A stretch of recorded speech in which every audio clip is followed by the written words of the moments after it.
এখন তো বিএনপিরা বহু বড় বড় কথা বলতেছে, অথচ বিএনপি নেত্রীর বাড়ির সামনে একটা বালুর ট্রাক রাখছিল, সেই ট্রাক এরা সরাবার পারেনি।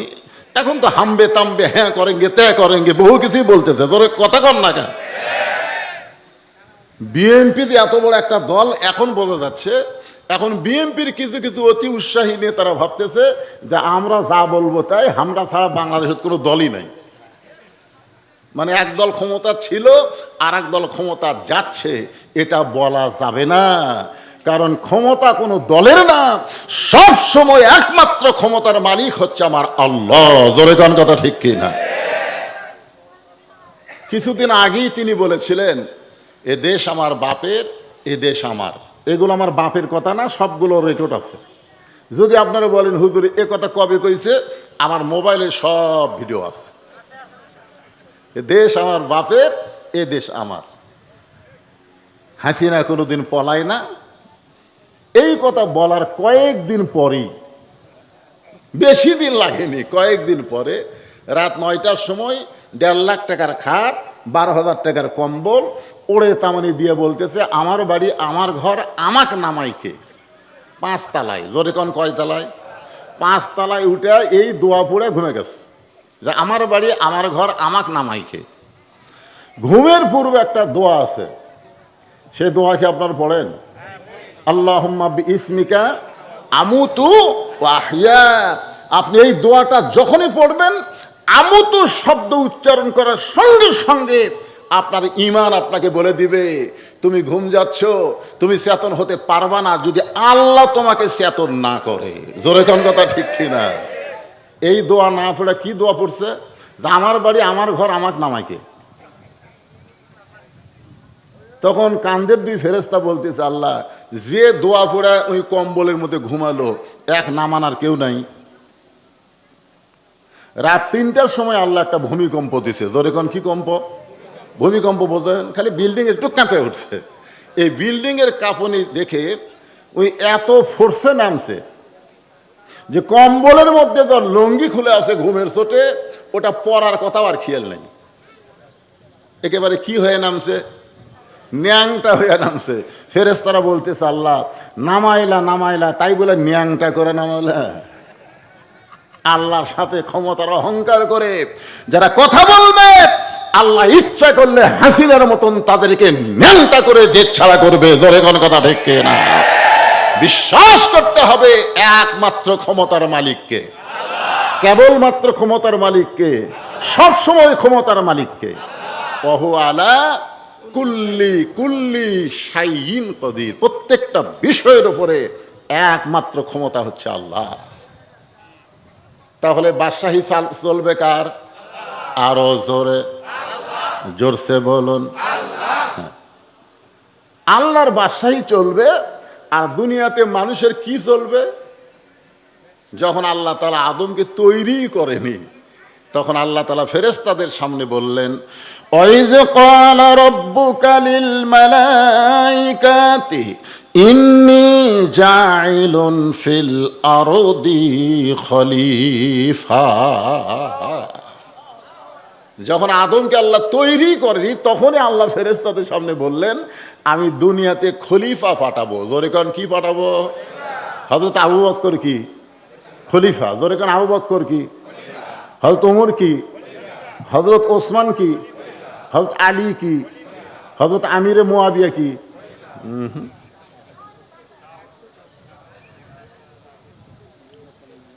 এই জায়গাতে এসে আর খলিফা নাই, এই জায়গাতে এসে আমির হয়ে গেছে, আমিরে মুয়াবিয়া। খুব খেয়াল করবেন, সমস্ত ক্ষমতার মালিক আল্লাহ থাকবে, সব সময় আল্লাহর বাদশাহী চলবে। আমরা কেউ বাদশাহ হবার যাব না, আমরা খলিফা হব। খলিফা শব্দের অর্থ হলো প্রতিনিধিত্ব করা, প্রতিনিধিত্ব করা।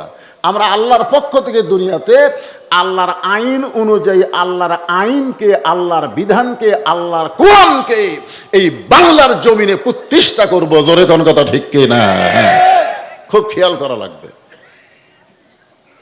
এই যে কারবালার কাহিনী, মূল ঘটনাটাও বক্তারা কয় না।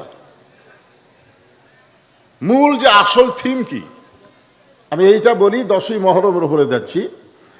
মূল ঘটনা হচ্ছে খেলাফত আর মুলকিয়াত। খুব খেয়াল করবেন, খেলাফত, এ কথা কন না কেন, খেলাফত আর মুলকিয়াত।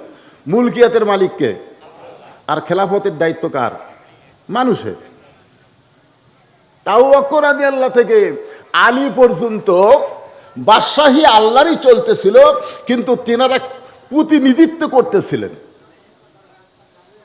কিন্তু আমিরে মাবিয়ার সময় আইসা ঘটনাটা অন্য ঘটলো। হ্যাঁ, এখানে খেয়াল করবেন, বর্তমানে সৌদি আরবে যে তন্ত্র চলতেছে, এই তন্ত্রের নাম হলো রাজতন্ত্র। জোরে কোন, কি তন্ত্র? বাদশা মরে গেলেই বাদশার বেটা আবার বাদশা হবে। তোমাদের মৃত্যু এবং জীবনকে আমি আল্লাহ সৃষ্টি করেছি। আল্লাযী খালাকাল মাউতা ওয়াল হায়াতা। আমাদের মৃত্যু এবং হায়াতকে সৃষ্টি করেছেন কে? আল্লাহ বলতেছেন লিয়াবলুয়াকুম, তোমাদেরকে পরীক্ষা করা হবে। আপনারা বলেন তো কি করা হবে? পরীক্ষা। পরীক্ষা পরীক্ষা বোঝেন আপনারা? পরীক্ষা বোঝেন? হুজুর আমি জীবনে স্কুলই যাইনি, পরীক্ষা কি? এখানে আল্লাহ বলতেছেন লিয়াবলুয়াকুম, তোমাদেরকে পরীক্ষা করা হবে।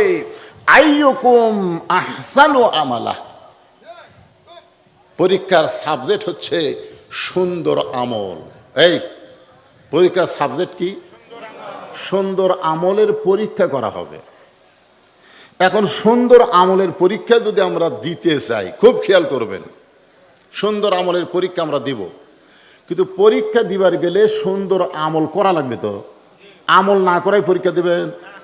এই যে কবরে আমাদের রুহের জগতে আল্লাহ বলেছেন আলাস্তু বি রব্বিকুম, তোমাদের রবকে? আমরা বলেছি কলু বালা, আমাদের রবকে আল্লাহ। আবার কবরে যাওয়ার পরে প্রথম প্রশ্ন কি হবে? তো রবের কথা তো আমরা রুহের জগতে বলছি, আবার কবরে ঢুকেই একই প্রশ্ন, মান রব্বুকা, তোমার রবকে? কথা কয় না আল্লাহ। পারবেন তো বলবার? না না, এই যে আল্লাহ এখন বললেন, কবরে যাই তো বলবার পারবেন? আল্লাহ সুযোগ দিবি না তো। আল্লাহ বলেছেন তোমাদের পরীক্ষা করা হবে। মসজিদের মধ্যে যায় যখন আপনি নামাজের নিয়ত করে প্রথম কি বলেন? আলহামদুলিল্লাহি রব্বিল আলামিন। আপনি রুকুতে গিয়ে কি বলেন? সুবহানা রব্বিয়াল। সেজদায় গিয়া কি বলেন? সুবহানা রব্বিয়াল। সামি আল্লাহু লিমান হামিদা বলার পরে কি বলেন? রব্বানা লাকাল হামদ। এই যে বারবার রব রব রব রব নামাজের মধ্যে যখন আপনি বলেছেন, কবরে যাওয়ার পরে যখন বলবে মান রব্বুকা, তোমার রবকে, তখন রবের উত্তর আপনাকে দেওয়া লাগবে না, আপনার নামাজি দাঁড়িয়ে বলবেন এই মুমকিন নাকি যেই ব্যক্তি সারা জীবনে নামাজের মধ্যে গিয়ে এতবার রব রব জিকির করেছে, আবার কবরে এসে মান রব্বুকা আবার? তখন মুনকির নাকির বলবে আল্লাহ তোমার বান্দাকে মান রব্বুকা প্রশ্ন করার সাথে সাথে নামাজ যে খেপা খেপছে, আল্লাহ বলে যে নামাজ নিয়ে কবরে আইছে, তার রবের উত্তর হয়ে গেছে। জোরে কর সুবহানাল্লাহ। তাহলে রবের উত্তর দিবার গেলে পরীক্ষায় পাশ করতে হলে আমাদের নামাজি হওয়া লাগবে। জোরে কর, কথা ঠিক কিনা? কথা বলেন ঠিক কিনা? কিন্তু এখন তো বাংলাদেশের সবাই নামাজ পড়ে না। এখন সুন্দর আমল আমরা করতে চাই, ঠিক কিনা বলেন? কিন্তু সুন্দর আমল করতে গেলে সুন্দর একটা পরিবেশের দরকার আছে না নাই? পরিবেশ, জোরে কোন কি? আজকে আমাদের বাংলাদেশে যেই পরিবেশ চলতেছে, আগে আপনাদের কারবালা শব্দের অর্থ বলি। কারবালা কিন্তু কোনো জাগার নাম না। আজকে আপনারা একটু মনোযোগ দিয়ে শুনবেন, কারবালা কোনো জাগার নাম না। পৃথিবীর কোনো জায়গায় কারবালা জায়গা পাবেন না। ফোরাত নদীর কিনারায় আমরা জানি একটা ঘটনা ঘটে গেছে, যেই ঘটনাকে আমরা বলি কারবালা। কিন্তু কারবালা কোনো জায়গার নাম নয়। কারবালা হলো আরবি শব্দ। জোরে কোন কি শব্দ? এই শব্দ আগে কি ছিল? আগে এই শব্দ ছিল কারিবুল বালা। কারিবুল বালা মানে বিপদ অতি নিকটে। খুব খেয়াল করবেন, বিপদ অতি নিকটে। এখন সেই কারবালাটা আস্তে আস্তে এই কারিবুল বালাটা আমার দিকে খেয়াল করে, ওটা কে আইছিল? আচ্ছা আচ্ছা, হাসিনার 16 বছরে ওয়াজ করছি। বাড়ির থেকে বের হলেই আমার বউ আমার কানে কানে বলে দিতেন, আজকে কোথায় যাবেন? বলে অমুক জায়গায়। তাই দেখে শোনা ওয়াজ করবেন। বলে কি দেখবো? বলে আশেপাশে আগে দেখবেন, পুলিশের গাড়ি, র্যাবের গাড়ি, আওয়ামী লীগ সরকারের কোনো ক্যাডার ট্যাডার আশেপাশে আছে কিনা, এরকম দেখে শোনা ওয়াজ করবেন। আমি বললাম কেন?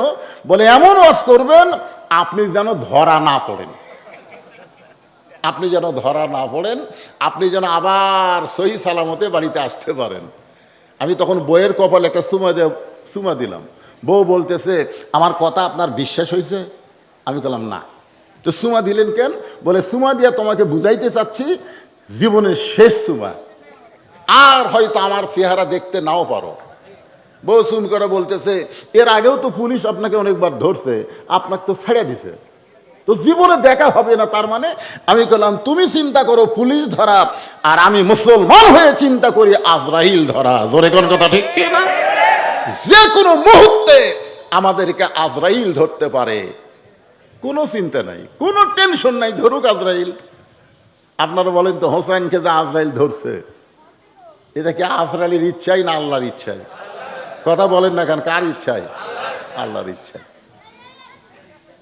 এখন তুর পর্বতের কিনারায় গিয়া মুসা নবী দাঁড়িয়ে আছেন। কোন নবী? মুসা নবী দাঁড়িয়ে আছেন। কিছুক্ষণ পরে আল্লাহ বলতেছেন, মুসা তোমার খবর কি? মুসা বলতেছে আলহামদুলিল্লাহ। তো এখন আল্লাহ তাআলা মুসা নবীর খবর নিল, মুসা তোমার খবর কি? মুসা বলতেছে আলহামদুলিল্লাহ। তো মুসা নবী আল্লাহর সঙ্গে কথা বলার যোগ্যতা আছে না নাই? এই জন্য মুসা নবী বললেন, আল্লাহ আপনার খবর কি? মানে কথা বলার। আপনি যদি বলেন হুজুর আপনি কেমন আছেন, তাহলে আমারও উচিত হলো ভাই আপনি কেমন আছেন, এটা বলার দরকার আছে না নাই? জোরে কেন আছেন নাই? তো আল্লাহ বলতেছে মুসা তোমার খবর কি? মুসা বলতেছে আলহামদুলিল্লাহ। এখন মুসা বলতেছে আল্লাহ আপনার খবর কি? এখন মুসা নবী তো আলহামদুলিল্লাহ বলেই খবর শেষ করে দিছে, কিন্তু এখন আল্লাহ কি করবে? আল্লাহ কেমন আছে? এখন যদি আপনাদেরকে বলি যে আমাদের বাংলাদেশে আল্লাহ কেমন আছে, খুব খেয়াল করে শুনবেন। কারিবুল বালা মানে বিপদ অতি নিকটে। আমাদের বাংলাদেশে আল্লাহ কেমন আছে? কে ভাই খবর কি? দেখতেছেন না হুজুর, এদিকে বাড়ি ঘর সব আমার, ওই সাইডে যা দেখতেছেন পুকুর পুষ্করি এগুলো আমার, এই সাইডে যা দেখতেছেন এগুলো আমার বড় ভাইয়ের, পিছন দিকে যা দেখতেছেন আমার বাপ চাচার। এই এরিয়ার মধ্যে পাও দেওয়ার মতন জায়গা কারু নাই, সব তো সবই যদি তোমাকে হয় আল্লাহর। তখন বলতে যে হুজুর আল্লাহর জায়গা যদি দেখবার চান তাহলে 2 মিনিট হাঁটা লাগবে। কয় মিনিট? আল্লাহর জায়গা দেখবার গেলে 2 মিনিট হাঁটা লাগবে। তো 2 মিনিট হেঁটে মসজিদের কাছে গিয়ে বলতেছে হুজুর এখানেও আল্লাহর কিছু ছিল না, আমার চাচা আল্লাহ 10 শতক দান করছে। এখানেও আল্লাহর কিছু ছিল না, আমার চাচা আল্লাহ 10 শতক দান করছে, আর আমরা টাকা পয়সা দিয়ে আল্লাহকে একটা ঘর বানিয়ে দিছি। তখন ফেরেশতারা বলতেছে আল্লাহ এই দেশের নাম কি, যেই দেশে তোমার কোনো জায়গা নাই, ওর চাচা তোমার 10 শতক দান করছে আর ওরা টাকা পয়সা দিয়ে ঘর বেড়া দিল, এই দেশের নাম কি আল্লাহ? আল্লাহ বলতেছে ওই দেশের নামই হলো বাংলাদেশ রে। ওই দেশে আমি আল্লাহর চাইতে গরিব কেউ নাই। 6 তলা বাড়ি বানাচ্ছে 2.5 কোটি টাকা খরচ করে, মসজিদের টাইলস লাগাতে 2 বস্তা সিমেন্ট শর্ট পড়ছে।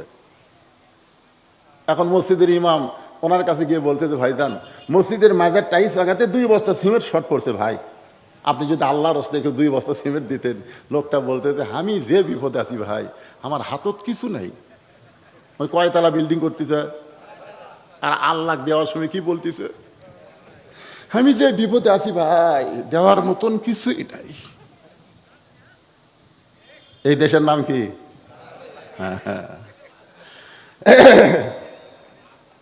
এখন মুসা বলতেছে আল্লাহ আপনার খবর কি? সঙ্গে সঙ্গে আল্লাহ বললেন আমি আল্লাহ কেমন আছি যদি জানবার চাও ইজহাব ইলা ফিরাউন ইন্নাহু তাগা। খুব খেয়াল করবেন, মহরম সম্পর্কে, 10ই মহরম সম্পর্কে সহি যে ওয়াজ, সে ওয়াজটা আপনাদেরকে সামনে উপস্থাপন করতেছি। আমি আল্লাহ কেমন আছি যদি জানবার চাও তাহলে ফেরাউনের কাছে যাও। ইন্নাহু তাগা। তাগা শব্দের অর্থ হলো ফেরাউন সীমা লঙ্ঘন করেছে। ফেরাউনের জায়গা ফেরাউন নেই, ফেরাউন এখন আল্লাহর সীমানার মধ্যে ঢুকে গেছে। জোরে কোন কার সীমানা? কথা কয় না কেন? কার সীমানা? খুব খেয়াল করবেন, যে লোকটা বলে এ বাড়ি আমার, ওই কার সীমানার ঢুকছে? বুঝতে পারতেছেন না? ওই যে পুকুর দেখতেছেন হুজুর, ওই পুকুর আমার। যে শাহাদত আঙ্গুলি দিয়ে আপনি বলেন আশহাদু আল্লা ইলাহা ইল্লাল্লাহ, বলেন না?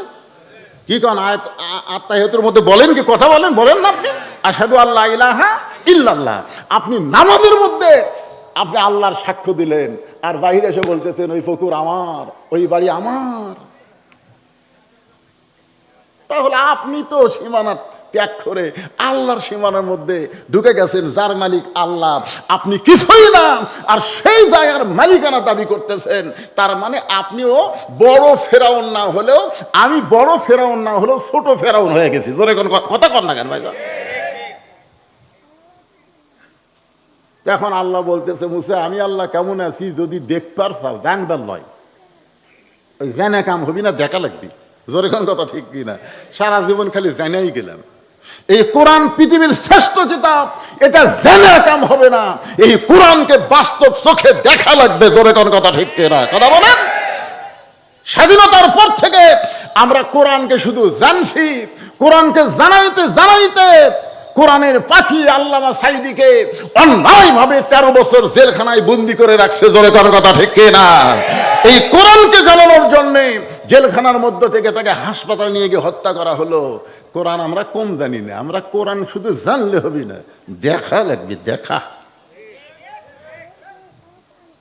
আল্লাহ কি বলতেছেন মুসা, আমি আল্লাহ কেমন আছি যদি দেখবার চাও তাহলে ফেরাউনের কাছে যাও। কে কথা কয় রে এইদিকে রে? এ হুজুর রাই, আপনি খোঁজ লিয়ে দেখেন, মুরব্বী খোঁজ লিয়ে দেখেন, এরা হলো সিজার করা।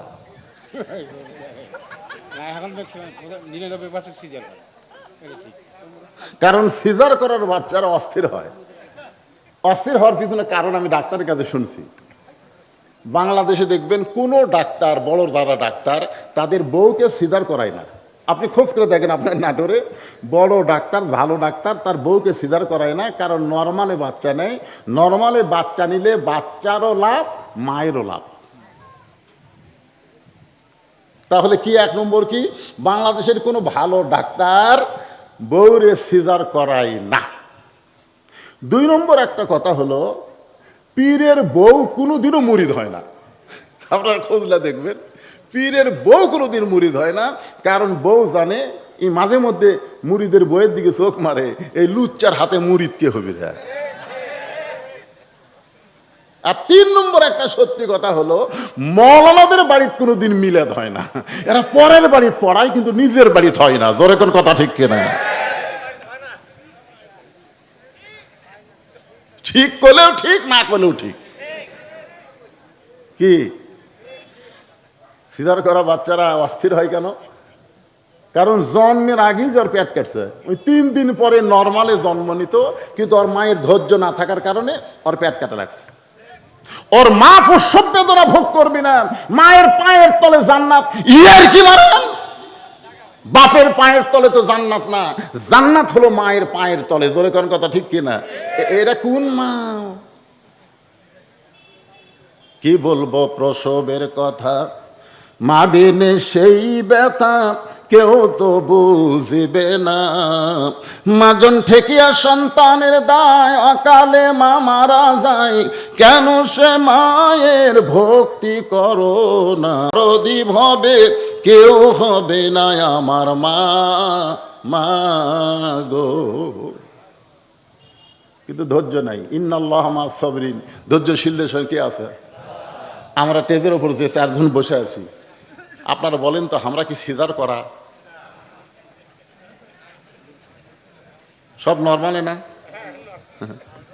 আজ থেকে 10 বছর আগে, 15 বছর আগে অনেক লোক সিজারই বুঝেনি সিজার কি।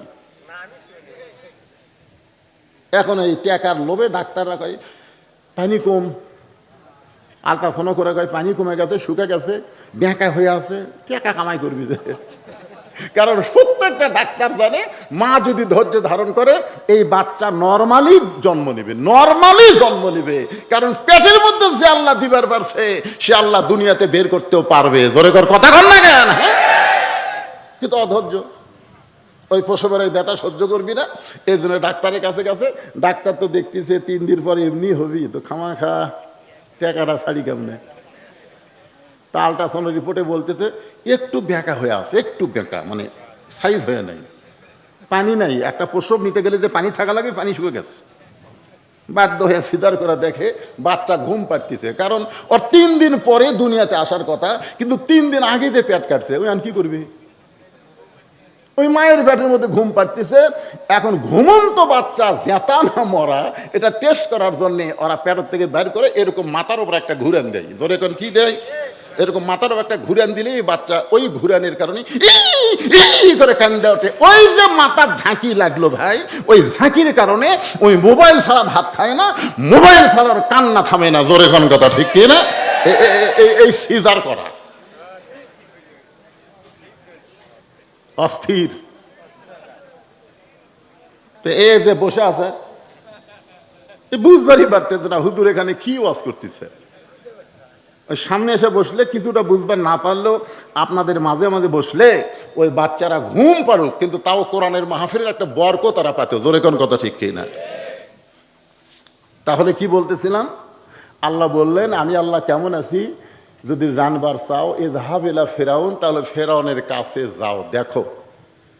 মুসা আলাইহিস সালাম ফেরাউনের দরবারে এসে দেখে ফেরাউন সীমানা লঙ্ঘন করে, মানে সীমানা একটা ইন্নাহু তগা, তগা মানে কি সীমানা, বোঝেন না? সীমানা বোঝেন না? এই পকেট এটা আমার সীমানার মধ্যে, এটা আমার সীমানা। কার সীমানা? আমি ওয়াজ করব, কিছুক্ষণ পর পরে পকেটে হাত দেব। আপনারা মনে করবেন হুজুর একটা বদ অভ্যাস হলো মাঝে মাঝে পকেটে হাত দেয়, কিন্তু খারাপ মনে করবেন না। কিন্তু যদি আমি সীমানা ত্যাগ করে এই পকেটও হাত দেই, চিন্তা করে দেখেন এটা কি আমার সীমানার মধ্যে? এটা হলো আমার সীমানার বাইরে। এরই মধ্যে যা করো করো, কিন্তু ওই জায়গার যায়ও না। বউ হচ্ছে আপনার সীমানা। আপনি 100 বার বইয়ের দিকে তাকায় থাকেন, প্রত্যেক তাকানোর কারণে আপনি সোয়াব পাবেন, কারণ আপনি সীমানার মধ্যে প্র্যাকটিস করতেছেন। আর গ্রামের অন্য কারোর বউ হচ্ছে আপনার সীমানার বাইরে, তার দিকে তাকালে আপনার পাপ হবে, কারণ সীমানার মধ্যে থাকেন, সীমানার বাইরে যাওয়া যাবে না। জোরে কোন ঠিক? তো এখন মুসা আলাইহিস সালাম ফেরাউনের রাজ দরবার এসে দেখে ফেরাউন আর সীমানার মধ্যে নেই। ফেরাউন একটা জিকির করতেছে, আনা রব্বুকুমুল আলা, আনা রব্বুকুমুল আলা, আমি হলাম সবচাইতে বড় আল্লাহ।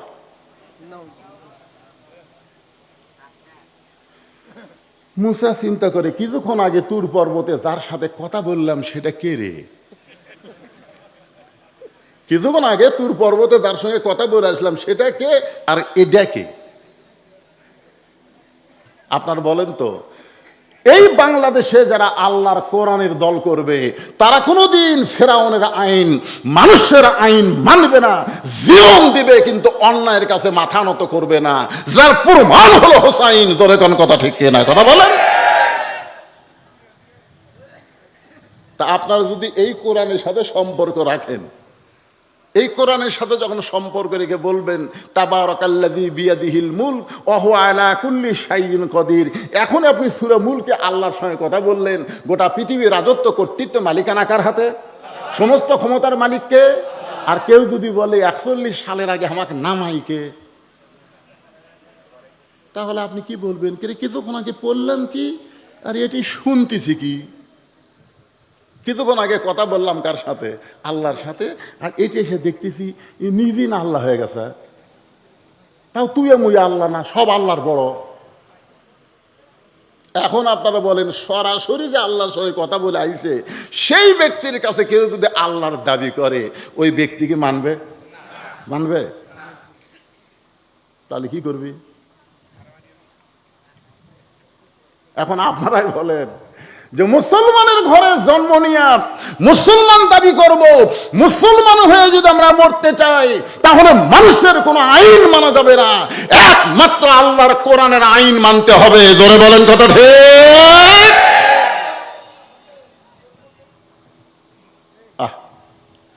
এখন মুসা দেখতেছে ফেরাউন তো খালি একলা না, ওর আশেপাশে সাঙ্গ পাঙ্গ বহুত।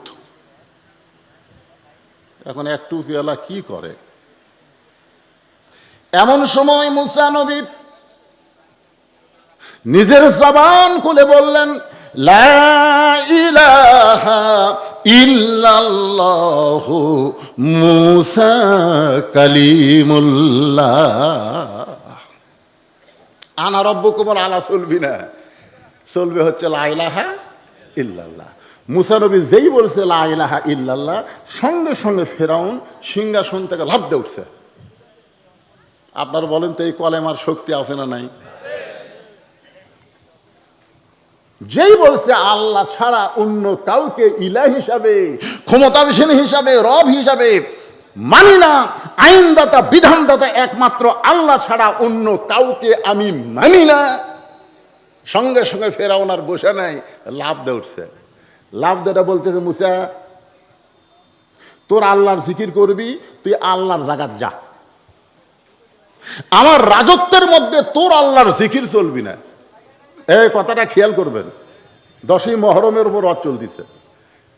তুই তোর আল্লাহর জিকির করবি, তোর আল্লাহর জায়গায় যা, আমার রাজত্বের মধ্যে তোর আল্লাহর জিকির চলবি না। এখনো বাংলাদেশে ফেরাউনের মতন কিছু লোক বলে না, যা কিছু বলবেন ভাই আল্লাহর ঘর মসজিদে চলেন, আল্লাহর ঘর মসজিদে আল্লাহর কথা হবি, মসজিদের বাইরে কোনো কথা চলবি না। এই জন্য আমরা ভালো মানুষগুলোকে সব মসজিদে দিয়েছি, আর সমাজের সব নেতা বানাছি। আমার নেতার চরিত্র ফুলের মতন পবিত্র, নামাজ পড়ে না এক ওয়াক্ত। কি মুসা আলাইহিস সালাম সাহস কম না বেশি? যখন ফেরাউন বলতেছে তোর আল্লাহর জিকির করবি, তোর আল্লাহর জাগাত যা, আমার রাজত্বের মধ্যে তোর লা ইলাহা ইল্লাল্লাহ আল্লাহর জিকির চলবি না। আপনার বলেন তো এই কথা শোনার পরে মুসা নবী কি বলবে?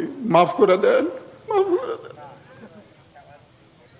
মুসা নবী চারিদিকে তাকায় দেখতেছে হামান কামান সব মন্ত্রী টন্ত্রী সৈন্য সামন্ত বসে আছে, এক টুপিওয়ালা দাড়িওয়ালা। মুসা নবী বাম হাত চুলকাচ্ছে, এদিকে দেখেন, হাত চুলকান মানে আল্লাহ বুঝবার পারছে এখন ফেরাউনের অবস্থা খারাপ। কারণ এই মুসার বাম হাত আজরাইলের বাম চোখ উল্টা দিছে।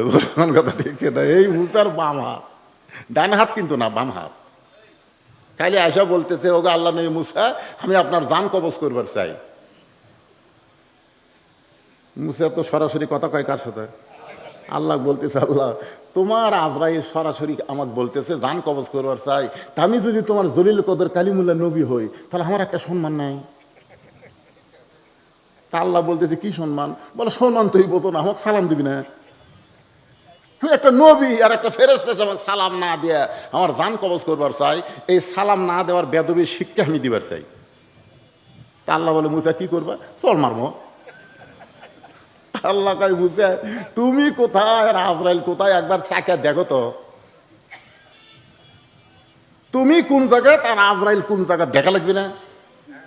মুসা বলতেছে, আল্লাহ তুমি আমার কি বলতেছে? আমি আজরাইল দেখার টাইমে আছি, আমার ইমান বলতেছে আমি আজরাইলকে মারবো, তবে একলা না। তা আল্লাহ বলতেছে, তোমার সাথে আজরাইল মারার আবার কে থাকবি? কয় বিসমিল্লাহ। বিসমিল্লাহ কয় মারবো, এখন যা হয়। বিসমিল্লাহ মানে কার নামে? জোরে কারণ কার নামে? তখন আল্লাহ তাআলা এই বিসমিল্লাহ কয়ে চল মারার জন্য মুসার হাতকে লম্বা করে দিলেন, আজরাইলের ঘাড়কে খাটো করে দিলেন। বিসমিল্লাহর পাওয়ার আছে না নাই? জোরে আছে না নাই? মুসার হাত হলো লম্বা, আজরাইল হলো খাটো, এমন লাগলো আল্লাহর পাওয়ারে। মুসার হাত পাওয়ার কার? আরো জোরে বলেন, পাওয়ার কার? যখন আপনার জান কবজ করবার আসবে তখন দেখবেন আপনার এক চোখের মনি উল্টে আছে, এই চর মারছে মুসা। চিন্তা করে দেখেন হাতত বল আছে না নাই? কি বলতেছে, তোরা আল্লাহ জিকির করবি, তোরা আল্লাহর জাকাত যা, আমার আদতের মধ্যে চলবে না। সঙ্গে সঙ্গে আল্লাহ বললেন, উদু ইলা সাবিলি রাব্বিকা বিল হিকমাহ। ও মুসা, আমি তোমাকে ফেরাউনের কাছে পাঠাইছি ফেরাউনকে মারার জন্যে না, আমি আল্লাহ কেমন আছি সেইটা দেখার জন্যে। যেই ফেরাউন দুনিয়াতে আল্লাহর দাবি করতেছে তাকে তুমি দাওয়াত দিয়ে সুন্দরভাবে হেকমতের সাথে, হেকমত জোরে বলেন কি, উদু ইলা সাবিলি রাব্বিকা বিল হিকমা, হেকমতের সঙ্গে তার কাছে তুমি আমার কলেমার দাওয়াত দাও। এবার মুসা নবী সর নামারায় হেকমত। বর্তমানে আমাদের বাংলাদেশে হেকমত হচ্ছে আল্লাহর কোরআন। জোরে বলেন হেকমতের নাম কি? আরো জোরে বলেন হেকমতের নাম কি? আল্লাহ কোরআনে বললেন, ওয়া নুনাজ্জিলু মিনাল কুরআনি মা হুয়া শিফাউ ওয়া রাহমাতুল লিল মুমিনিন। এর বাংলা স্লোগান আছে, এই স্লোগানটা আমি যেই বলবো আপনারা সবাই বলবেন, আমি যেই বলবো সব সমস্যার সমাধান আপনারা বলবেন দিতে পারে আল কোরআন। বলতে পারবেন না ভাইজান? সব সমস্যার সমাধান হলো না। এতগুলা মরদ মানুষের স্লোগান এটা হলো না। আমাকে এলাকার 2 মেয়ে মানুষ ঝগড়া লাগলে হাত কিলো দূর থেকে শোনা যায়, হাই রে মেয়ে মানুষের গলার পাওয়ার রে।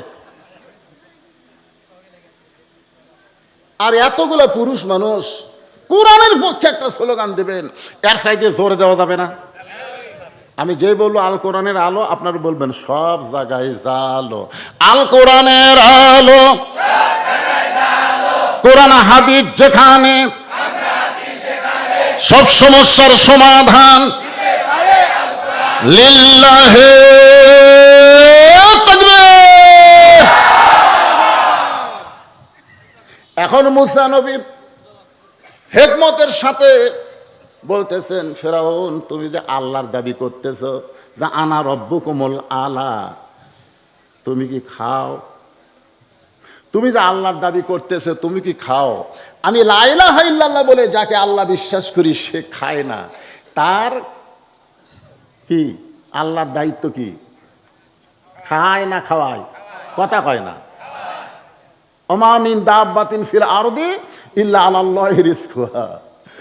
যখন হাসিনা ভারতত চলে গেল তখন ভারতের এক মন্ত্রী বলেছিল বাংলাদেশের জন্য পেঁয়াজ বন্ধ করে দেওয়া হলো, চিনি বন্ধ করে দেওয়া হলো, আলু বন্ধ করে দেওয়া হলো, এখন বাংলাদেশ কি খাবি? না খায় মরবি। কি ভারত মনে করছিল আমরা পেঁয়াজ না দিলে, গত বছর এই টাইমে পেঁয়াজ ছিল 150 থেকে 200 টাকা কেজি। জোরে কোন কথা ঠিক কিনা? আমার ভাই বলতেছে আরো বেশি আছিল। কাঁচা মরিচ কত করে কেজি আসলো মনে আছে? ভারত যেদিন থেকে বন্ধ করে দিছে সেই দিন থেকে বাংলাদেশের সব কিছুর দাম কমে গেছে। জোরে কোন কথা ঠিক কিনা? আল্লাহ বলতেছে ভারতের দিকে তাকাস না, ভারত দিবি না, আমি আল্লাহ দিব। দেওয়ার মালিক কে? ওমা মিন দাব্বাতিন ফিল আরদি ইল্লা আলাল্লাহি রিজকুহা। পৃথিবীতে এমন কোন বিচরণশীল প্রাণী নাই যার রিজিকের ব্যবস্থা আল্লাহ করে নাই। তাহলে খাওয়ানোর মালিক কে? এখন মুসা বলতেছে, ফেরাউন তুমি যে বলতেছো আমি হলাম সবচাইতে বড় আল্লাহ, তুমি কি খাও? তো 500 টাকা বলতেছে হামান। হামান হচ্ছে ফেরাউনকে নষ্ট করার হামান, বোঝেন না? ফেরাউনের প্রধানমন্ত্রী বলতেছে আমার আল্লাহ খায়। হামান কি বলতেছে? আমার আল্লাহ খায়। ফেরাউন মুসা বলতেছে তাহলে বিপদ আছে। যারা খায় তাদের বিপদ আছে, কিন্তু যে খাওয়ায় তার কোনো বিপদ নেই। আপনারা যারা খান দেখবেন তো যেদিন বেশি খান, আল্লাহ রাসূল বলেছেন যখন তোমার ক্ষুধা লাগবে ক্ষুধাকে 3 ভাগ করবা। কয় ভাগ? এই সবাই মনোযোগ দিয়ে শুনবেন। যুবক যারা মাহফিল করতেছো তোমাদের কারো বলতেছি, কারণ ইয়া আইয়ুহান নাবিয়্যু হারজিল মুমিনিনা আলাল কিতাল, আল্লাহ তাআলা নবীর উপর নাজিল করেছেন, নবী গো শুধু নামাজি বানালে হবে না, যুবকদেরকে স্ট্যান্ডিং আর্মি হিসেবে গড়ে তোলেন। যে কোনো সময় যুদ্ধ লাগতে পারে, আর যুদ্ধ যখন লাগবে তখন ভুঁড়িওয়ালারা কিন্তু সৈন্য হওয়ার পারবি না। ধরে কোন কথা কর না কেন পারবে? আজকে যারা সৈনিকের লাইনে দাঁড়ায় দেখবেন তো ফিতার মাপকুড়ি দেয়, বুকত দেয় না পেটত দেয়। আয় আয় কতগুলা সিনার চাইতে ভুঁড়ি বড়, মানে এত বড় ভুঁড়ি, বুক আছে এটি, পেট গেছে এটি। কেরে মরদ মানুষের ভুঁড়ি কত বড় হবে?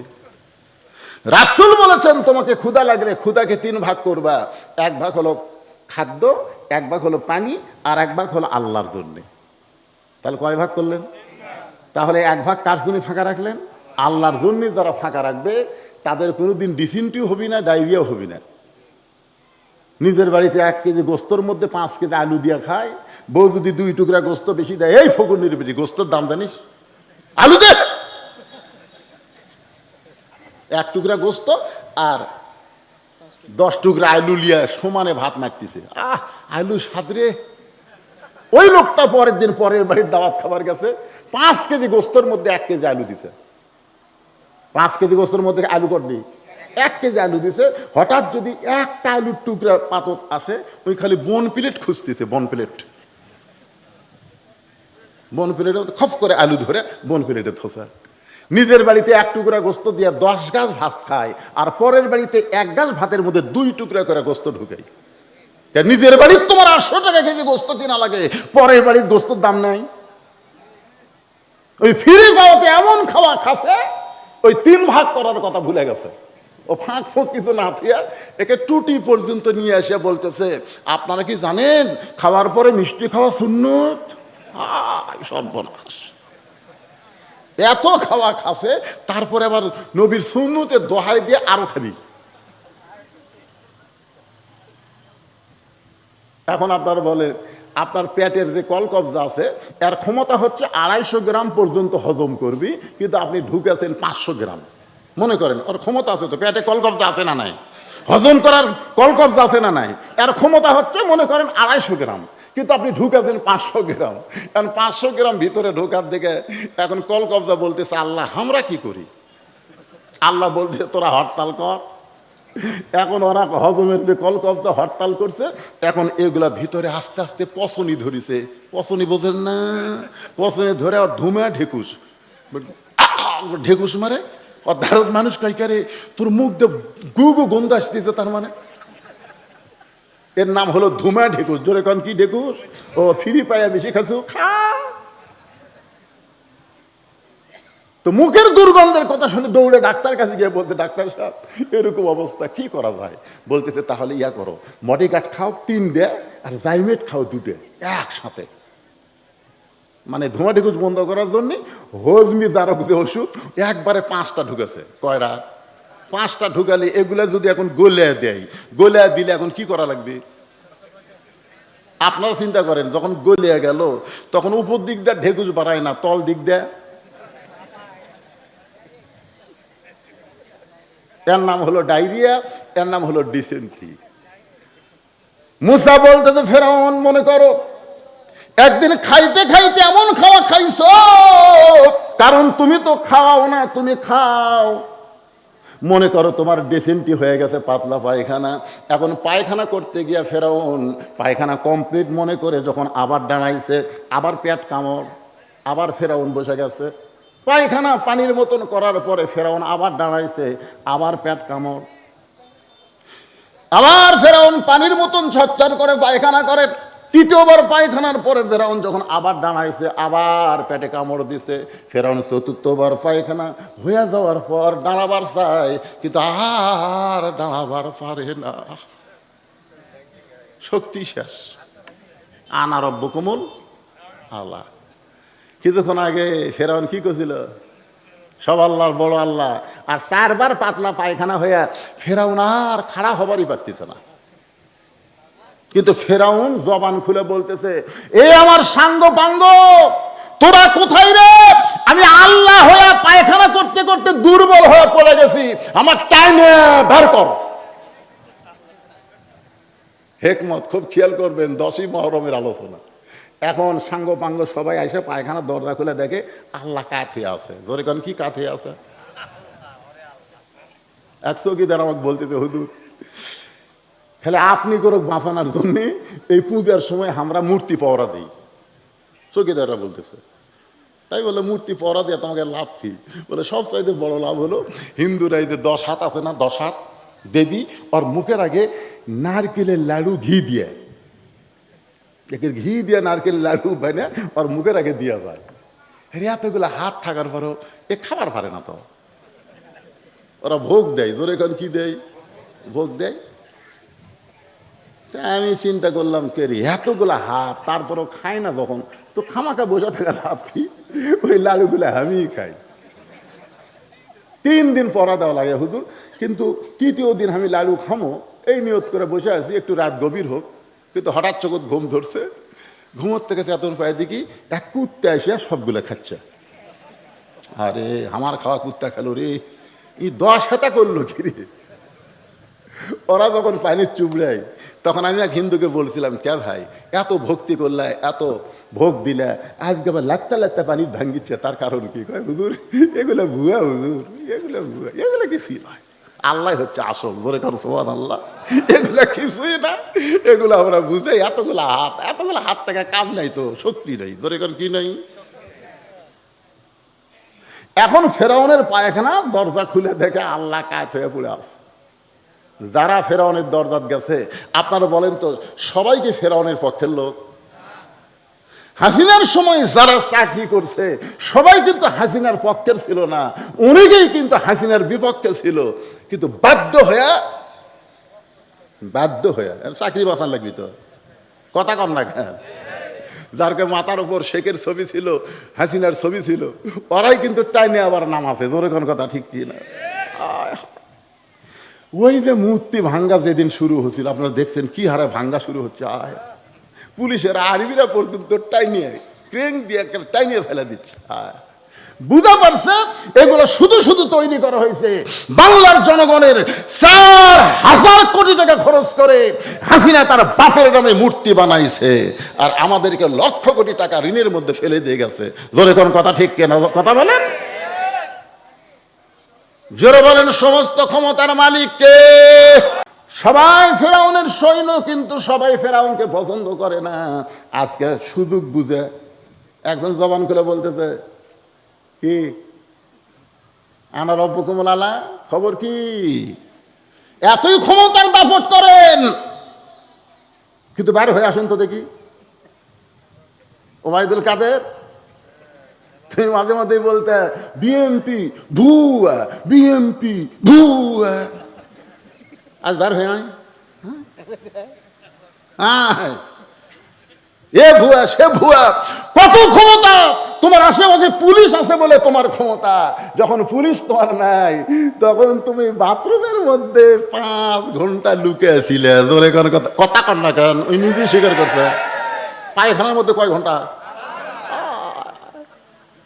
আল্লাহ দেখা দিল কারা ফেরাউন। জোরে কোন কথা ঠিক কিনা? একজন ফেরাউনের সঙ্গ বলতেছে এত ক্ষমতা, এখন 1 লাখ লোক বারো হন। মুসা বলতেছে ফেরাউন আনা রব্বুকুমুল আলা, বাদ দাও, লা ইলাহা ইল্লাল্লাহ জিকির করো, আল্লাহর দাবি করতে পারো না।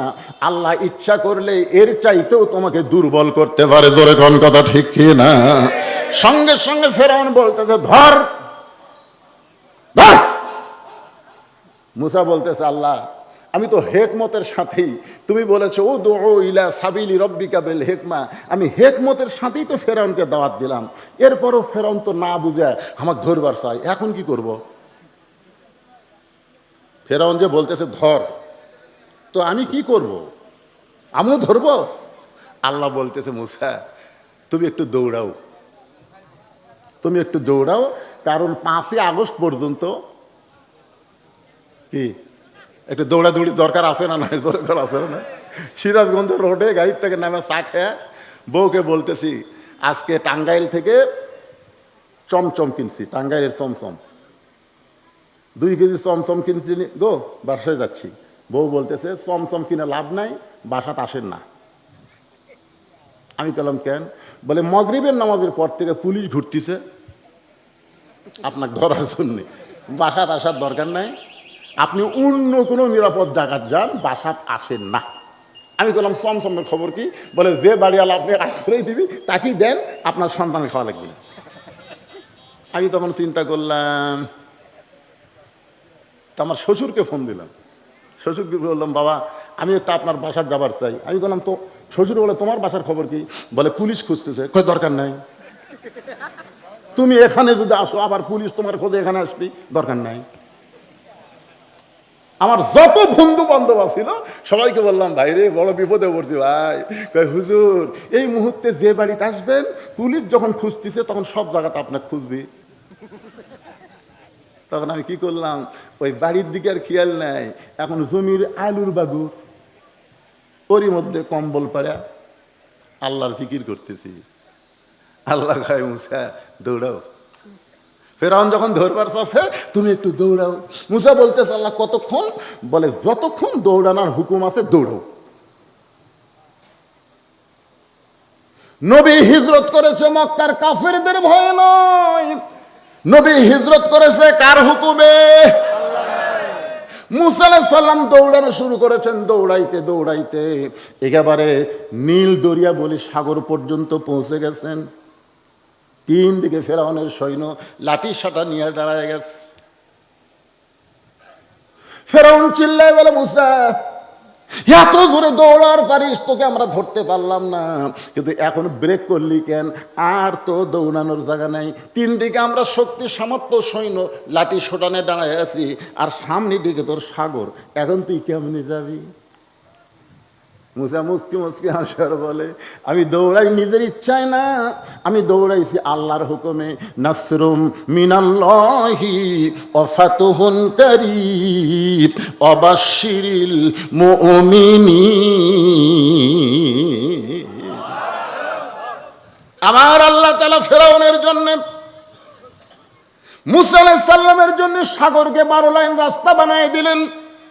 মুসা নবী তার সঙ্গ পাঙ্গ নিয়ে সাগর যখন পাড়ি দিলেন, ওই সাগর পাড়ি দেওয়ার পরে ফেরাউন মনে করলো রাস্তা যখন অবিকল তৈরি হয়ে আছে, চলো আমরাও নেমে যাই।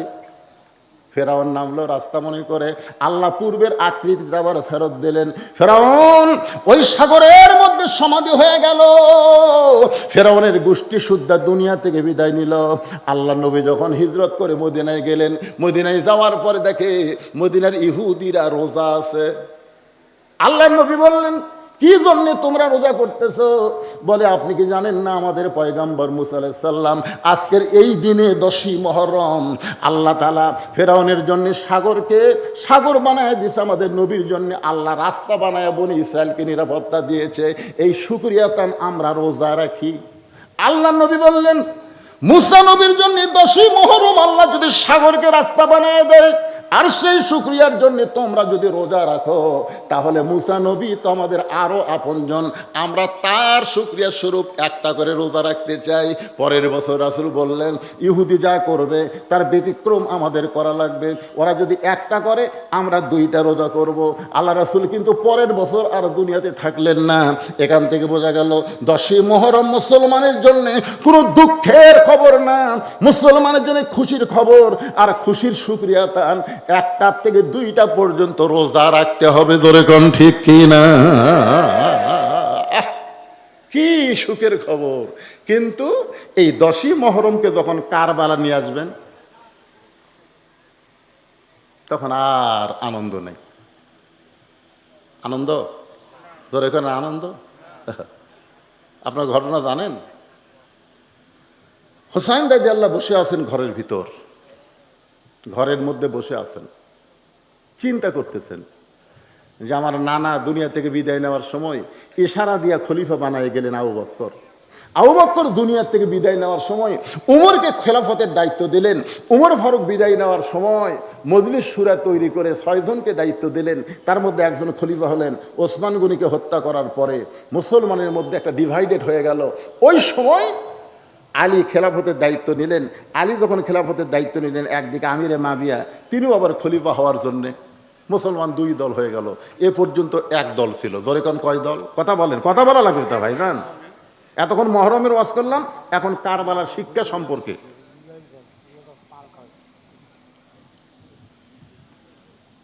কি বিরক্ত হচ্ছেন? না, আমাকে আওয়াল বলছে যে রাত 12টার পরে আর ওয়াজ হবে না। এখন তো 12টা বাজাই গেছে, কি করবেন কেন? ওটা বসা করবেন কেন আপনারা? কারবালার ওয়াজ শুরু করতেছি তো।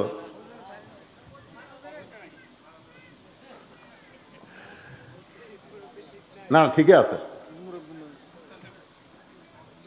অনেক লোকের কাছে আমি আপনাদের এই এলাকায় রসুলপুরি হুজুরের ভক্ত আছে না নাই? আছে কিন্তু।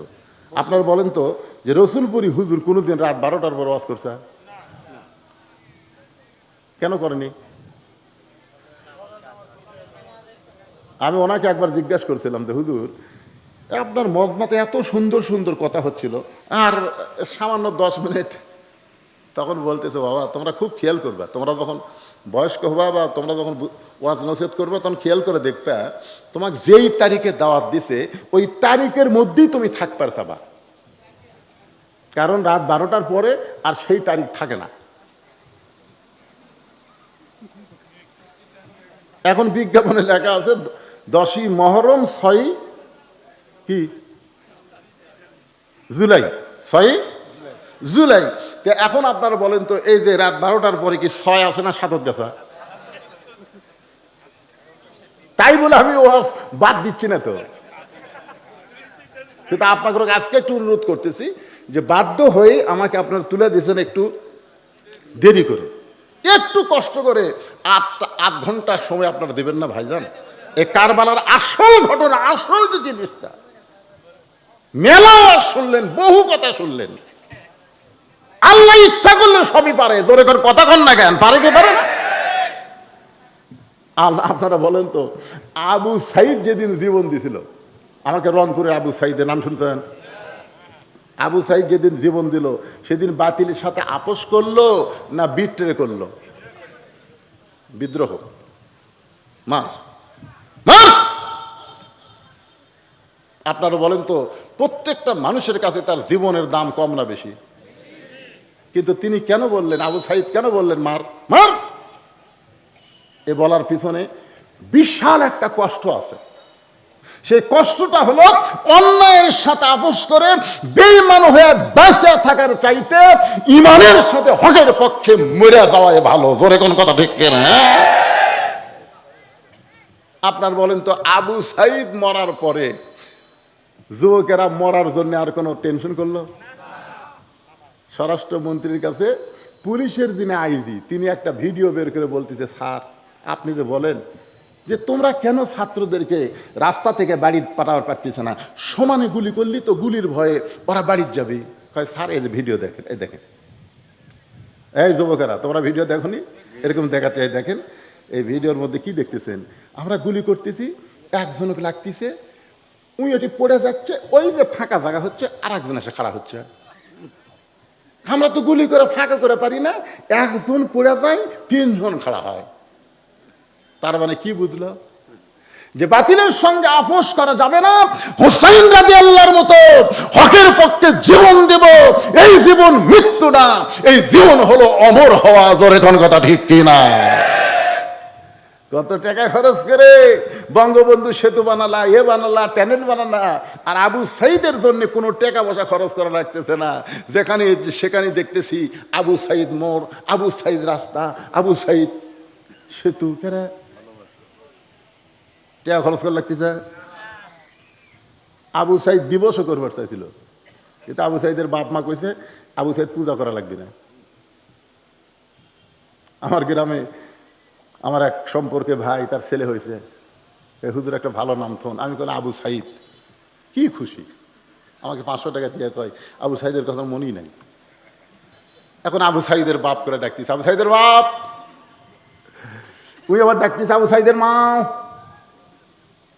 আমার এক খালাতো বোনের বহু তদবির করার পর একটা মেয়ে হয়েছে, আমারে বলতেছে, বাবা তুমি হুজুর মানুষ, ভালো একটা নাম কও তো, আমার এই নাতনির নাম রাখবো, একটা ভালো নাম কও। তা আমি কলাম খালা হাসিনা থন। যেই কছি হাসিনা, খালার আগে বাঁচে না। খালা কাকে, তুই একটা হুজুর মানুষ, তোর একটা ভালো নাম শুনতে চাইলাম, আর তুই খুনি হাসিনার নাম কস। আমি কলাম খালা হাসিনা শব্দের অর্থ খারাপ না, ইয়াজিদ শব্দের অর্থ খারাপ না। ইয়াজিদ শব্দের অর্থ খারাপ না। কি বুঝতেছে?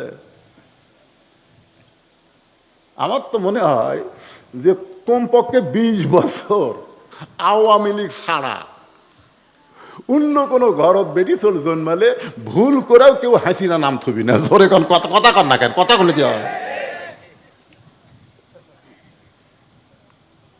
আপনাকে গোটা নাটোর খুঁজে দেখেন, ইয়াজিদ নামের কোনো ছেলে আপনারা পাবেন না। গোটা নাটোরকে, গোটা বাংলাদেশ খুঁজে দেখেন, ইয়াজিদ নামের একটা ছেলেও নাই। আর প্রত্যেক পাড়ায় পাড়ায় হোসাইন আছে না নাই? ধরে কোন আছে না নাই? হ্যাঁ, এজন্যই কারবালার শিক্ষা এই সম্পর্কে আলোচনা হচ্ছে। একটু মনোযোগ শোনেন। লিয়াবলুয়াকুম আইয়ুকুম আহসানু আমালা। হোসেন রাদিয়াল্লাহু যখন বসে আছেন, চিন্তা করতেছেন, বসে থেকে চিন্তা করতেছেন যে আমার নানার ইসলাম দুনিয়া থেকে বিদায় নেওয়ার পরে আবু বকর রাদিয়াল্লাহু 2.5 বছর, জোরে কোন কয় বছর? ওমর ফারুক 12 বছর, ওসমান গনি 10 বছর, 4 বছর আমার বাবা। এরপরে বাবা যখন দুনিয়া থেকে বিদায় নিল, মদিনার কতগুলো সাহাবী হাসানকে বলল, হাসান, আল্লাহ রাসূল বলেছেন আমিও যা, আমার হাসানও তাই। জোরে কোন সুবহানাল্লাহ। তোমাদের মনে যখন কোনো কষ্ট হবে আমি থাকবো না, আমার হাসানের দিকে তাকায় থাকবে। হাসানকে দেখলি আমি নবীকে দেখা হয়ে যাবে। মদিনার সাহাবীরা সবাই মিলে হাসানকে খলিফা নির্ধারণ করলেন বায়াতের মাধ্যমে। 1 বছর হাসান রাদিয়াল্লাহু মদিনার খলিফা থাকলেন। 1 বছর পরে অতি নরম মানুষ হওয়ার কারণে তিনি চলে গেলেন আমিরে মুয়াবিয়ার কাছে। আমিরে মুয়াবিয়া তখন দামেস্কে ছিল। তার কাছে গিয়ে বললেন, চাচা, আমার দ্বারাই খেলাফতের দায়িত্ব পালন করা সম্ভব না। আমি চিন্তা করে দেখলাম একই মসজিদে 2 জন ইমাম থাকলে কেমন হয়? একই মসজিদে ইমাম হওয়া লাগবে 1 জন। জোরে কোন কয়জন? তাহলে আপনিও এক ইমাম, আমিও এক ইমাম, 2 নেতা। এটা আমার কাছে ভালো লাগতেছে না। আমি দেখেছি আবু বকর রাদিয়াল্লাহু যখন ছিলেন তখন একজনই ইমাম ছিলেন, ওমর ফারুক যখন ছিলেন একজনই ছিলেন, উসমান গনি যখন ছিলেন তখন একজনই ছিলেন। উসমান গনিকে হত্যা করার পর থেকে আমি দেখতেছি 2 জন ইমাম হয়ে গেছেন। একটা হলেন আপনি আর একটা হলো আমার বাবা। এই 2টা ইমাম হওয়ার কারণে 2টা মারাত্মক যুদ্ধ হয়েছে মুসলমানের মধ্যে। 2টা যুদ্ধ, একটা হলো জঙ্গে জামাল আর একটা হলো সিফিনের যুদ্ধ। এই যুদ্ধে এক যুদ্ধে 90,000 সাহাবী শহীদ হয়েছে, আর এক যুদ্ধে প্রায় 85,000 সাহাবী শহীদ হয়ে গেল। মুসলমান যুদ্ধ লাগতেছে। একই মসজিদে 2 ইমাম হলে মুসল্লি কেমন হবে? ও চাচা, আমি চিন্তা করে দেখলাম এটার মধ্যে না থেকে আমার দায়িত্ব আমি খুশি মনে আপনাকে দিয়ে দিলাম। কন্যা সুবহানাল্লাহ। হযরতে মুয়াবিয়া তখন একজন ইমাম হলেন। অনেক বছর তিনি দুনিয়াতে থাকলেন। দুনিয়ার থেকে বিদায় নেওয়ার সময় তিনি মজলিস শুরা করে যেতে পারতেন, যে মজলিসুস শুরা, যে তোমাদের 6 জন নবীর এখন কয়জন সাহাবী আছে, ওই সমস্ত সাহাবীদের ডাক দিয়ে বললেন, আমিরে মুয়াবিয়া, যে আমি দুনিয়া থেকে চলে যাচ্ছি, আমি যাওয়ার পরে তোমাদের মধ্যে যাকে তোমাদের পছন্দ হয়, ভালো মনে হয়, তোমরা তাকে এই দায়িত্বটা দিয়ে দিও। যেরকম ওমর ফারুক বলছে, ওসমান গনি বলছে, ঠিক একই সিস্টেমে এই নিয়মে বলবে। খুব খেয়াল করেন, মনোযোগ দিচ্ছেন? হ্যাঁ, খুব খেয়াল করবেন এই নিয়মে। কিন্তু না, আমিরে মুয়াবিয়া এটা না করে তিনি জীবদ্দশায় তার ছেলেকে বললেন, আমি দুনিয়া থেকে যাওয়ার পরে তুমি আমার এই গদিতে বসবা। তিনি চিন্তা করলেন যে আমি চলে যাওয়ার পরে হয়তো আবার এই খেলাফত লিয়া গন্ডগোল শুরু হবি, দরকার নাই, আমি আগে থেকেই করে থুয়ে যাই, তাহলে আর কোনো গন্ডগোল হবি না। কিন্তু ইয়াজিদ আবার হুব্বে রাসূল ছিলেন না। হুব্বে রাসূল, খুব খেয়াল করবেন, হুব্বে রাসূল, আল্লাহ রাসূলকে মহব্বত। আমাদের অনেক লোক আছে দেখবেন রাসূল রাসূল করে, কেমনে যাব মদিনায়, কেমনে যাব মদিনায়, আবার প্রতি সপ্তাহে 2 বার দাড়ি কামায়। এরকম আছে না নাই? মদিনার মহব্বত আছে, কেমনে যাব মদিনায়, পাখি হলে মদিনায় উড়ে যেতাম, সোনার মদিনায় নবীর রওজা জিয়ারত করতাম। লোকটার দাড়ি নাই, মাথার টুপি নাই, কিন্তু গজল ঠিক আছে। আমি এইরকম একজন লোককে বলছিলাম, ভাই কেমনে যাবো মদিনায়, কেমনে যাবো মদিনায়, এই গজল কওয়া লাগবে না, তুমি নবীর সুন্নাত নবীর আদর্শকে গ্রহণ করো, তুমি মদিনায় না গেলেও মদিনার নবীকে আল্লাহ তাআলা তোমার কাছে পাঠিয়ে দিবে। এটা হলো হুব্বে রাসূল, রাসূলের মহব্বত। এই রাসূলের মহব্বতটা ইয়াজিদের মধ্যে কম ছিল। মাঝে মাঝে টুপি মাথার দিতেন, মাঝে মাঝে খুলে ফেলে দিতেন, ওই টুপি মাথার দিলে গরম লাগে। মাঝে মধ্যে দাড়ি থুতেন, মাঝে মধ্যে দাড়ি কামাতেন, মানে দাড়ি চুলকেই। নবীর সুন্নত কথা কর না কেন, নবীর সুন্নত চুলকায়।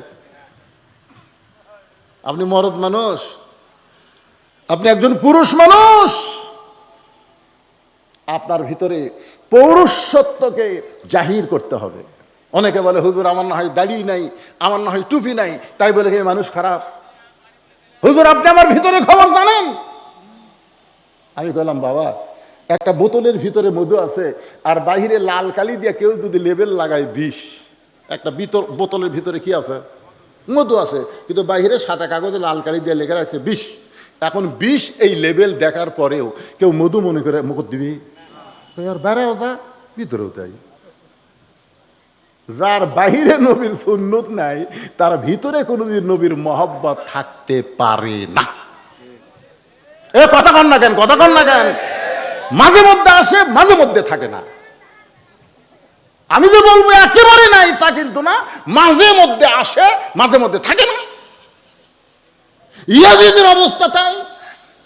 মন চাইলে মসজিদে যায় নামাজ পড়ে, মন চাইলে পড়ে না, ইমামতি করে না, মুসল্লি হয়। হোসাইন রাদিয়াল্লাহ চিন্তা করলেন, আবু বকর রাদিয়াল্লাহ যতদিন মদিনার খলিফা ছিলেন, তিনি শুধু মদিনার খলিফা ছিলেন না, মসজিদ নববীর ইমাম ছিলেন। উমর ফারুক যতদিন মদিনার খলিফা ছিলেন, তিনি শুধু মদিনার খলিফা ছিলেন না, তিনি মসজিদ নববীর ইমাম ছিলেন। উসমান গনি যতদিন মদিনার খলিফা ছিলেন, তিনি শুধু মদিনার খলিফা ছিলেন না, মসজিদ নববীর ইমাম ছিলেন। আমার বাবা যতদিন মদিনার খলিফা ছিলেন, শুধু খলিফা ছিলেন না, তিনি মসজিদ নববীর ইমাম ছিলেন। আমিরে মুআবিয়া যতদিন খলিফা ছিলেন, ততদিন তিনি শুধু খলিফা ছিলেন না, তিনি মসজিদ, বড় মসজিদের ইমাম ছিলেন। জোরে কান সুবহানাল্লাহ। কিন্তু এই ইয়াজিদ এসে টুপি গরম লাগে, দাড়ি চুলকাই, ইমামতি করার টাইম হওয়ার নাই। ইমামতি করবার গেলে সামনে কাতারে যাওয়া লাগবে, সবার শেষে যাবো, আগে আসবো। আর মসজিদের মধ্যে যাওয়া নিরাপত্তার, কারণ উমর ফারুককে মসজিদের মধ্যে হত্যা করছে। এই মসজিদ নামাজ পড়বার যায় আলী রাদিয়াল্লাহু এই নানা ধরনের চিন্তা মাথার মধ্যে নিয়ে এসে নিজের নিরাপত্তা বড়ই বড় করছে। আল্লাহ যে হেফাজতকারী এটাও পর্যন্ত ভুলে গেছে। ওয়াইয়াতাওয়াক্কাল আলাল্লাহি ফাহুয়া হাসবুহু, ভরসা করতে হবে একমাত্র কার উপর। কিন্তু ইয়াজিদ বানালো বডিগার্ড। জোরে কোন কি গার্ড? এই নানা ধরনের বিষয় নিয়ে হোসেন রাদিয়াল্লাহু বসে চিন্তা করতেছে। জোরে কোন কি করতেছে? আমার নানার কষ্টের ইসলাম, তাইফের ময়দানে পাথরের দাগের ইসলাম, এগুলো তো হোসাইন দেখেছে। নিজের নানার শরীরে যখন হাসান হুসাইন তেল দিয়ে দেয়, তখন দেখেছে মুখ চাঁদের চাইতেও সুন্দর, আর গোটা দেহের মধ্যে সুন্দরের ভিতরে কালো কালো দাগ। এটা হাসান হুসাইন তো দেখছে। জিজ্ঞাসা করেছে, নানা এত সুন্দর চেহারা, অথচ দেহের মধ্যে কালো কালো দাগ। আল্লাহ রাসূল বলেছেন, হাসান হোসেন তোরা ছোট মানুষ, তোরা বুঝবি না ভাই, এগুলা হচ্ছে কলেমার দাওয়াতের দাগ। নানার কষ্টের ইসলামটা এইভাবে ধূলিসাৎ করতে দেওয়া যাবে না। ইসলামকে ধরতে হবে, যে ইসলাম পালন করেছে আল্লাহর নবী, যে ইসলাম আবু বকর, ওমর, ওসমান, আলী, যে ইসলাম আমিরে মুআবিয়া, সেইটাই ধারণ করা লাগবে। জোরে কোন কথা ঠিক কিনা? ইয়াজিদের কাছে, ইয়াজিদের লোক হোসেন রাদিয়াল্লাহর কাছে এসেছে, এসে দেখে বায়াত নেওয়ার জন্য। জোরে কোন কি নেওয়ার জন্যে? এই আমার আউয়াল ছোট ভাই অনেক ওয়াজ করছে, ওগুলো আমি যাচ্ছি না। শিক্ষা, মূল শিক্ষাটা কি? বায়াত নেওয়ার জন্যে হোসেন রাদিয়াল্লাহ সামনে এসে যারা বায়াত গ্রহণ করাবে, কার বায়াত? ইয়াজিদকে খলিফা হিসেবে মেনে নাও, ইয়াজিদকে খলিফা হিসেবে মেনে নাও। ইয়াজিদের লোকেরা হোসেন রাদিয়াল্লাহর কাছে এসেছে। হোসেন রাদিয়াল্লাহ বসে বসে তখন ওই সকল চিন্তা করতেছে, ওই চিন্তার সময় আছে। এসে বলতেছে, হোসাইন তোমার নানা হলো বিশ্ব নবী, তোমার বাবা হলো বিশ্ব আলেম, তোমার মা হলো খাতুনে জান্নাত, এমন একটা বংশ থেকে আল্লাহ তোমাকে দুনিয়াতে পাঠাছে, তুমি খালি ঘরের মধ্যে বসে থাকবা, তুমি যা চাবা তাই পাবা। তুমি কি চাও? তুমি কি তুই হয়ে নাকি? তোমার নানা কি বিশ্বনবী, তোমার বাবা হলো বিশ্ব আলেম, তোমার মা হলো খাতুনে জান্নাত, তুমি খামাখা গন্ডগোল যাবে কা? খামাখা গন্ডগোল কি দরকার? তুমি কেন ঘরের মধ্যে বসে থাকবা, তুমি যা চাবা তাই পাবা। কত সুন্দর কথা ইয়াজিদের লোকেরা বলল, কিন্তু হোসেন রাদিয়াল্লাহু সঙ্গে সঙ্গে দাঁড়িয়ে গেলেন। ইমানের দাবি ঘরে বসে থাকা নয়। এই কাগজটা কি বলবার চাচ্ছেন বাবা? আচ্ছা ঠিক আছে, আচ্ছা এটা এখনই করে দিচ্ছি, ওই শেষের দরকার নাই। এই ছেলেরা যে কষ্ট করে মেহনত করে ছেলেদের মাহফিল যে আল্লাহ কবুল করছে, তার প্রমাণ হলো আষাঢ় মাসে বৃষ্টি আল্লাহ বন্ধ করে রাখছে। জোরে কোন কথা কথা কর না কেন? আমি গতকালে যেখানে মাহফিল করছি, গত রাত্রে উপরে ওরা তিরপাল দিছিল, কয়েক দফা পানি হলো, ওই তিরপালের উপর দিয়ে গেল, বিশাল একটা খরচ। আজকে এখানে আমি যখন নামাজ পড়ি মাগরিবের জামাতের সাথে, তখন দেখলাম মাটি ভিজে উপরে এরা তিরপাল পেড়ে দিছে। উপরে মাটি বসার জন্য তিরপাল দিয়ে কাম হবি করে, উপর থেকে দিলে শুরু হয়ে যায়, কি কুড়ি দৌড় মারবি ঠিক কিনা, কিন্তু না, মাশাআল্লাহ অনেক জায়গাতে আজকে বৃষ্টি হলো। আমি যখন ওই কি ওটা যেখানে তেলটুপি হয়ে আসতেছিলাম, সেই বৃষ্টি, কিন্তু এখানে এসে দেখলাম অল্প বৃষ্টি। এখন রাত প্রায় 12:15 বাজা গেছে, এখন পর্যন্ত আল্লাহ বৃষ্টি দেয়নি। তার মানে বোঝা গেল যুবকদের এই দোয়ার মাহফিল আল্লাহ কবুল করছে। এই মাহফিল কবুল করছে বিধায় আপনাদের কাছে আমি একটু হাত পাতালাম যে প্রত্যেক বছর তারা যেন এই মাহফিলটা করতে পারে। এজন্য আপনাদের কাছে ব্যাগ যাবে, রুমাল যাবে, কিঞ্চিত হলেও শোনেন কথাটা খেয়াল করবেন, একজনে এখন উঠবেন না, একজনও ওঠার দরকার নাই, আপনাদের কাছে এরা যাবে, কিঞ্চিত হলেও আপনারা দিবেন, কিন্তু বঞ্চিত করবেন না। মনে করবেন লিয়াবলুয়াকুম আইয়ুকুম আহসানু আমালা, আজকে এই দান করার সুন্দর আমলটা আল্লাহ আপনাদের পরীক্ষা নেবে। 10 পারেন, 20 পারেন, 50 পারেন, 100 পারেন, যে যা পারেন আল্লাহর রাস্তায় দান করবেন। আপনাদের কাছে ছেলেরা যাবে, আপনারা দান করবেন। এই আমার কথা দিয়ে খেয়াল করেন, করবেন না? কারা কারা 1টা টাকাও দান করবেন না? হাত তোলেন তো দেখি। 1টা টাকাও দান করবেন না এরকম একটা লোক নাই। আচ্ছা কারা কারা 10 টাকা হোক 5 টাকা হোক দান করবেন, এরকম কারা কারা আল্লাহকে একটু হাত দেখান তো দেখি। লিল্লাহ হাত নামান, টেকার বস্তা হয়ে যাবি রে। সবাই হাত তুলছে, বাও এই কয়জন বেগালা, কয়জন ভিতরে নামেন, ওই পিছন দিক থেকে নামেন। আমার মা বোনেরা পর্দার অন্তরে আছে না নাই? আমার মা বোনদের কাছেও যাবেন, মা বোনেরা বলতেছে হুজুর আমাদের একটা ওয়াজও করলো না। অবশ্যই মা আপনাদের ওয়াজ আছে, একটু ধৈর্য ধরেন। আমি ভাইজানদের কাছ থেকে 8 ঘন্টা সময় চাই নিছি। কয় ঘন্টা? 8 ঘন্টা সময় চাই নিছি। বক্তাকে মানুষ জোর করে ওয়াজ করতে কয়, আর আমি আপনাদের কাছে আজকে সময় চাই না ওয়াজ করতেছি। কারণ হলো আমার এই ছোটো ভাই আপনাদের এলাকার সন্তান আমাকে বলেছে ভাইজান 12টার বেশি আপনাকে খাটায় নেব না, কিন্তু উঠায় দিতে রাত 10:30 পার করে দিয়েছে। এখন কি করবেন? আমার ওয়াজটা কমপ্লিট করবার গেলে, কমপ্লিট যদি শুনবার চান, কমপক্ষে 2টা ঘন্টা সময় লাগবে। ধরে কোন কথা ঠিক কি না? আসুন একটু মনোযোগ দিয়ে শোনেন, এই দান করেন আর কথাগুলো শোনেন। সঙ্গে সঙ্গে হোসেন রাদিয়াল্লাহু দাঁড়িয়ে গেলেন। এতক্ষণ কিন্তু চিন্তায় বসেছিলেন, এতক্ষণ তিনি চিন্তা নিয়ে বসেছিলেন, এবার দাঁড়িয়ে গেলেন। এই দাঁড়ানো নিয়ে একটা গান গাই, আর আপনারা দান করেন। আর দাঁড়িয়ে নিয়ে একটা গান গাইতেছি। ইমানের দাবি যদি কোরবানি হয়, সেই দাবি ঘরে বসে থাকা নয়। ইমানের দাবি যদি কোরবানি হয়, সেই দাবি ঘরে বসে থাকা নয়। ইমানের দাবি হলো কিছু বিনিময়, দাবি হলো কিছু বিনিময়, সেই বিনিময় যদি কলিজার ঘাম হয়, সেই ঘাম দিতে যেন তৈরি থাকি। ওগো দয়াময় আমার আল্লাহ দয়াময়।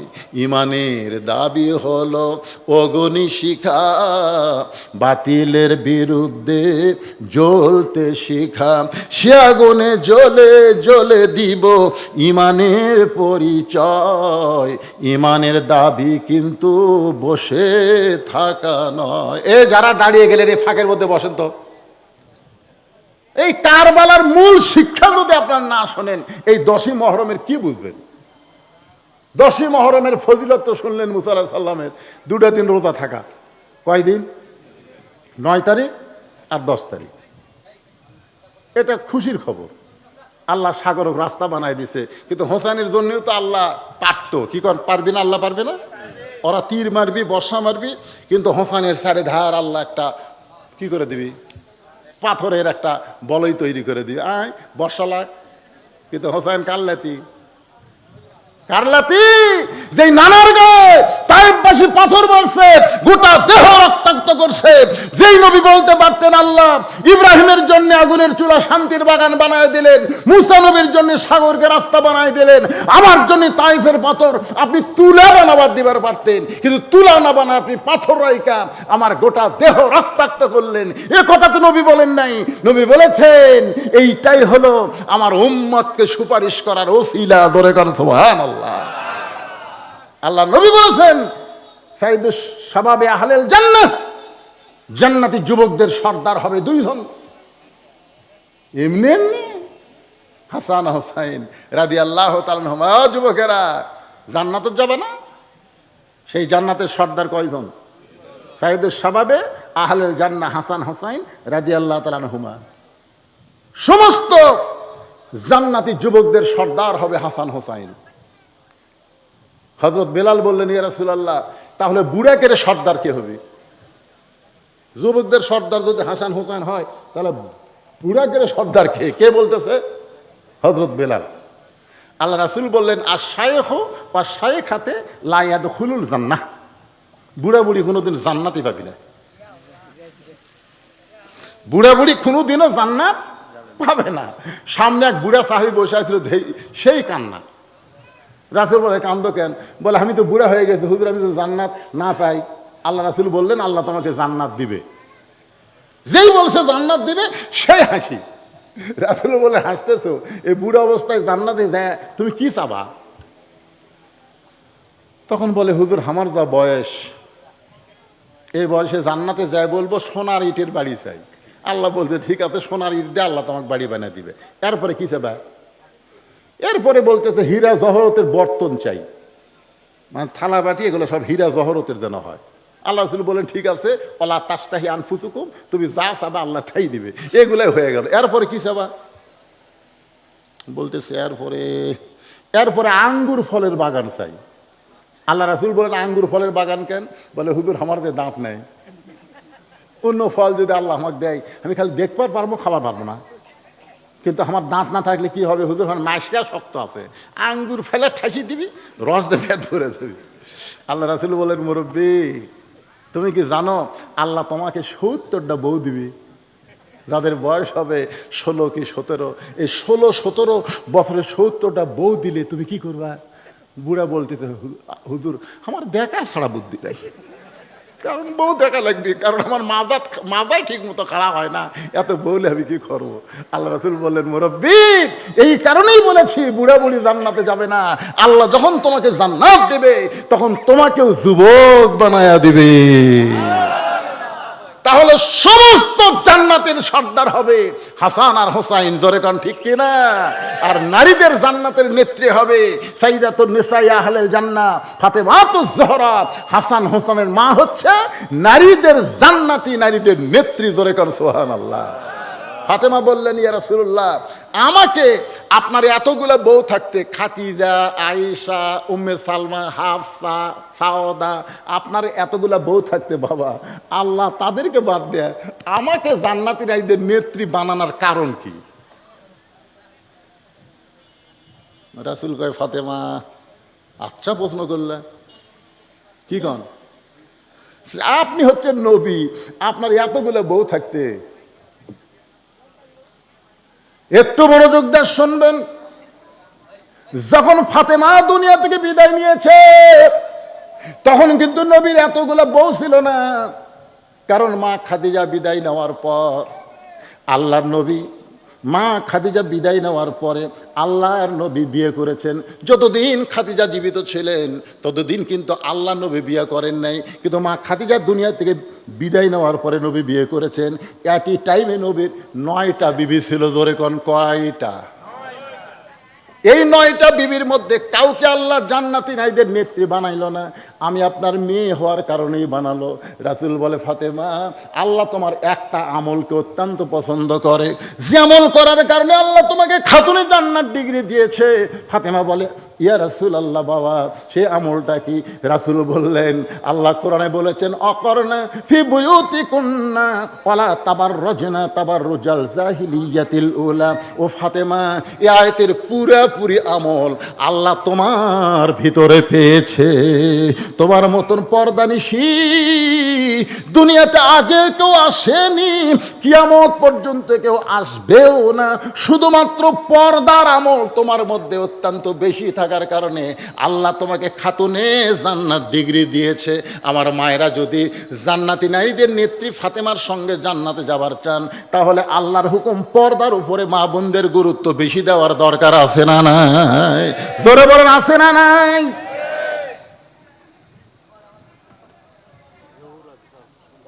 দেখছেন যে ফাতেমার ওয়াজ করতেছি, জহুরা, ফাতেমা তো জহুরা, এই জহুরা তার বাপ মায়ের নামে 1000 টাকা দান করছে।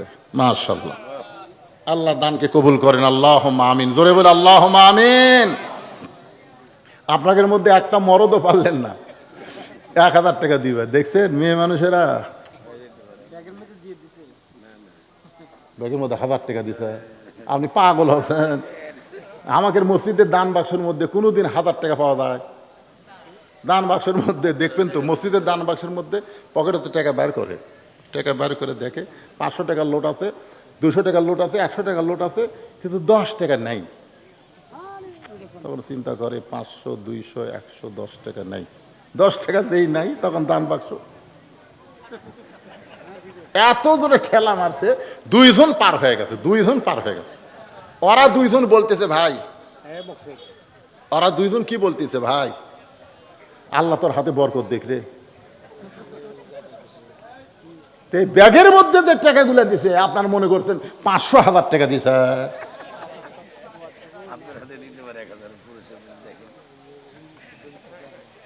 মুরব্বী কি কয়? কিছু বলতেছেন? আপনি কিছু বলতে চাচ্ছেন বাবা? না, কি বলছি যে আমি তো সভাপতি, শরীরে অসুস্থ, একটু আমার জন্য দোয়া করবেন। আর আমি নগদ 500 টাকা দেবো, আর 4,500 টাকা বাকি আমি 5,000 টাকা দেবো। ব্যবসা পরিচালনা যাবে লাগবে, বলছি। আচ্ছা, ঠিক আছে, নগদ টাকা 500 দেন। আর তাবারকের ব্যাপারটা একটু বলে দিবেন। ও তাবারক আছে আপনি? মাশাআল্লাহ, তাবারকের ব্যবস্থা আছে। তাবারকের দাওয়াত আমি দিলাম কমিটির পক্ষ থেকে। এই 2 ছেলেরা কি কমিটির ছেলে ফেলে নাকি? তোমরা লাভ দিয়ে উঠলে কেন? উনি 5,000 টাকা দান করবে, তার মধ্যে 500 টাকা নগদ দিয়েছে, বাকি 4,500 টাকা। আল্লাহ তার হায়াতকে লম্বা করে দেখ, শরীরকে সুস্থ রাখুক। জোরে খান আল্লাহুম্মা আমিন। আপনি কি যাবার চাচ্ছেন? আপনি এখনই যাবেন না? আমার এক কথাও শেষ হয়ে গেছে। থাক। হ্যাঁ, কি কথা বলতেছিলাম, খুব খেয়াল করেন। জান্নাতি যুবকদের সর্দার কি এমনি এমনি? অবশ্যই আমল থাকা লাগবে। জোরে কোন ঠিক কিনা? হাসান হোসেনের মধ্যে সে আমলটা ছিল। একটু মনোযোগ দিয়ে শোনেন। সঙ্গে সঙ্গে হোসেন দাঁড়িয়ে বললেন, রে ইয়াজিদের সামসারা, তোমরা যদি আল্লাহর বান্দা হতে তাহলে আমার নানাকে শুধু বিশ্ব নবী বলতা না। আমার নানা শুধু বিশ্ব নবী না, আমার নানা হলো বিশ্ব নেতা। তোমরা আমার নানাকে বিশ্ব নবী বলেছ, কিন্তু নেতা বলতেছ না। তার মানে বোঝা গেল আমার নানা বাদ দিয়া তোমরা অন্য কাউকে নেতা মেনেছ। এই কথাটা কি খেয়াল করতেছেন? আমার নানা শুধু বিশ্ব নবী না, আমার নানা কি বিশ্ব নেতা। আমার বাবা শুধু বিশ্ব আলেম নয়, আমার বাবা হলো বিশ্ব বীর। আপনারা বলেন তো, হোসেনের বাবা শুধু বিশ্ব আলেম ছিল না বিশ্ব বীর ছিল? আলেমের ডিগ্রি হলো আনা মাদিনাতুল ইলমে ও আলিউ বাবুহা, আমি হলাম এলেমের শহর, আলী হচ্ছে তার দরওয়াজা। এ কথার দ্বারা বোঝা গেল আলী হচ্ছে বিশ্ব আলেম। আর আল্লাহ বলেছেন আলী আসাদুল্লাহিল গালিব, আলী হচ্ছে ইসলাম গালিব বিজয় করার ব্যাপারে আল্লাহর সিংহ। জোরে কোন সুবহানাল্লাহ। তাহলে আমার মা শুধু খাতুনে জান্নাত নয়, আমার মা হলো ফাতেমা তো জোহরা। তোমরা আমার নানাকে বিশ্ব নবী বলো কিন্তু বিশ্ব নেতা বাদ দাও, আমার বাবাকে বিশ্ব আলেম বলো কিন্তু বিশ্ব বীর বাদ দাও, আমার মাকে খাতুনে জান্নাত বলো কিন্তু জহুরা বাদ দাও। ইসলাম বাদ দেওয়ার ধর্ম না, ইসলাম পুরাপুরি আঁকড়া ধরার ধর্ম। দূরে কোন কথা ঠিক কি না? আমার নানাকে বিশ্ব নেতা মেনে আল্লাহুম্মা সাল্লি আলা সাইয়্যিদিনা, জোরে কোন আল্লাহুম্মা সাল্লি আলা সাইয়্যিদিনা। আমার নবী শুধু নবী না, আমাদের নবী হলেন আমাদের নেতা। আমার নানা নেতা, আমার নানার অনুসারী যেই ব্যক্তি হতে পারবে না, আমি হোসাইন জীবন দিব কিন্তু তার হাতে বায়াত গ্রহণ করব। অনেক বড় ঘটনা, কুফার লোকেরা হোসাইনের সঙ্গে মুনাফিকি করেছে। কুফার গভর্নর তখন ছিল নোমান ইবনে বশির, মুনাফিক করেছে। তারা বলেছিল আমরা বায়াত নিব। হোসেন রাদিয়াল্লাহু মাত্র ৭২ জন মানুষ নিয়ে, আপনজনকে নিয়ে যুদ্ধ করার জন্য না, আপনজনকে নিয়ে কুফার দিকে রওনা দিলেন। এইদের কাছে যখন খবর দেওয়া হলো হোসাইন কুফায় আসতেছে, সঙ্গে সঙ্গে জিয়াদের মাধ্যমে ২২,০০০ সৈন্য নিয়ে মাত্র ৭২ জনকে আক্রমণ করলো। হোসেন বের হয়ে বললেন তোমরা কি আমাকে চেনো না? তোমরা কি আমাকে জানো না? আমি যুদ্ধ করার জন্য বের হই নাই। তারপরও তারা জোর করে হোসেন রাদিয়াল্লাহর সঙ্গে যুদ্ধ করলেন। যুদ্ধের এক সময় হোসেন রাদিয়াল্লাহ দুনিয়া থেকে বিদায় নিলেন। বিদায় নেওয়ার আগে একটা আমল করেছেন, আমলটা হলো সেই দিন হলো জুমার দিন। জোরে বলেন কোন দিন? জুমার দিনে খুতবা কে দিবে? খুতবা কে দিবে? ওই ইয়াজিদের ২২,০০০ সৈন্যর মধ্যে থেকে বলতেছে আমাদের মধ্যে খুতবা দেওয়ার কেউ নাই, ওই হোসাইন আজকে ইমামতি করবে। যাকে হত্যা করার জন্য তারা ঘেরাও করেছে তিনি ইমামতি করলেন। জোরে কান সুবহানাল্লাহ। সবাই তার পিছনে ইক্তেদা করলো। ইক্তেদা করার সময় তারা কি বলেছে? ইক্তেদা করার সময় তারা অবশ্যই নিয়ত করছে, করে কি করে নাই? করে। আপনারা করেন ইক্তেদাই তো বিহাজাল ইমাম, বিহাজাল ইমাম বলেছে, কিন্তু নেতা হিসাবে না। হোসেনের পিছনে তারা নামাজ পড়লো, কিন্তু নেতার আসন দিয়েছে ইয়াজিদকে। ভিতরে নেতার আসন দিয়েছে কাকে? ইয়াজিদকে। আর মুখে মুখে শুধু হোসেনকে তারা ইমাম মেনেছে। এক সময় হোসেনকে হত্যা কে করবে? কেউ যখন করবার সাহস পায় না, সবাই চিন্তা করে নবীর নাতি, জান্নাতি যুবকদের সর্দার, সে হোসেনকে কে হত্যা করবে? পাষাণ হৃদয়ের একজন মানুষ ছিল, নাম হলো সীমার। ওই সীমার তখন সানান ইবনে আনাসকে হুকুম দিল। সানান ইবনে আনাস অনেক অর্থের বিনিময়ে হোসেন রাদিয়াল্লাহকে হত্যা করলেন। হত্যা করার পরে তার দেহের উপর দিয়ে ৮০টা ঘোড়া ছুটানো হলো। হোসেন রাদিয়াল্লাহর বিবি তখন জীবিত, তার নাম হলো শাহের বানু। শাহের বানু তাকে দেখলেন, তার স্বামীর মাথাখানাকে যত্ন করে তারা নিয়ে গেল, আর দেহটার উপর দিয়ে ৮০টা ঘোড়া ছুটাই দিল। হোসেন রাদিয়াল্লাহর গোটা দেহ মাটির সঙ্গে তারা মিশিয়ে দিয়া ওই মাথা নিয়ে তারা দামেস্কে চলে গেল। দামেস্কে নিয়ে সামনে একটা তস্তরিতে করে ওই মাথাটা ইয়াজিদকে হাদিয়া দেওয়া হলো। ইয়াজিদের হাতে একটা লাঠি ছিল, ওই লাঠিটা হোসেন রাদিয়াল্লাহর মুখের মধ্যে ঢুকাই দিয়ে তিরস্কার করে বললেন হোসাইন, জেদ করে আমার বায়াত গ্রহণ করলা না। যদি তুমি আজকে আমার বায়াত গ্রহণ করতে, তাহলে নবীর নাতি হওয়ার কারণে, আলীর ছেলে হওয়ার কারণে, ফাতেমার সন্তান হওয়ার কারণে তোমাকে আমরা কত সম্মান দিতাম।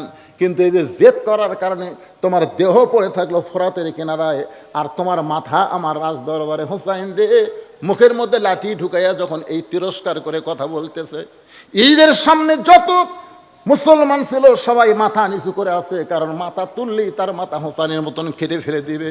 কেউ যখন মাথা তুলতেছে না, তখন আনাস ইবনে মালিক, একজন সাহাবী, লাঠিতে ভর দিয়ে দাঁড়িয়ে গেলেন।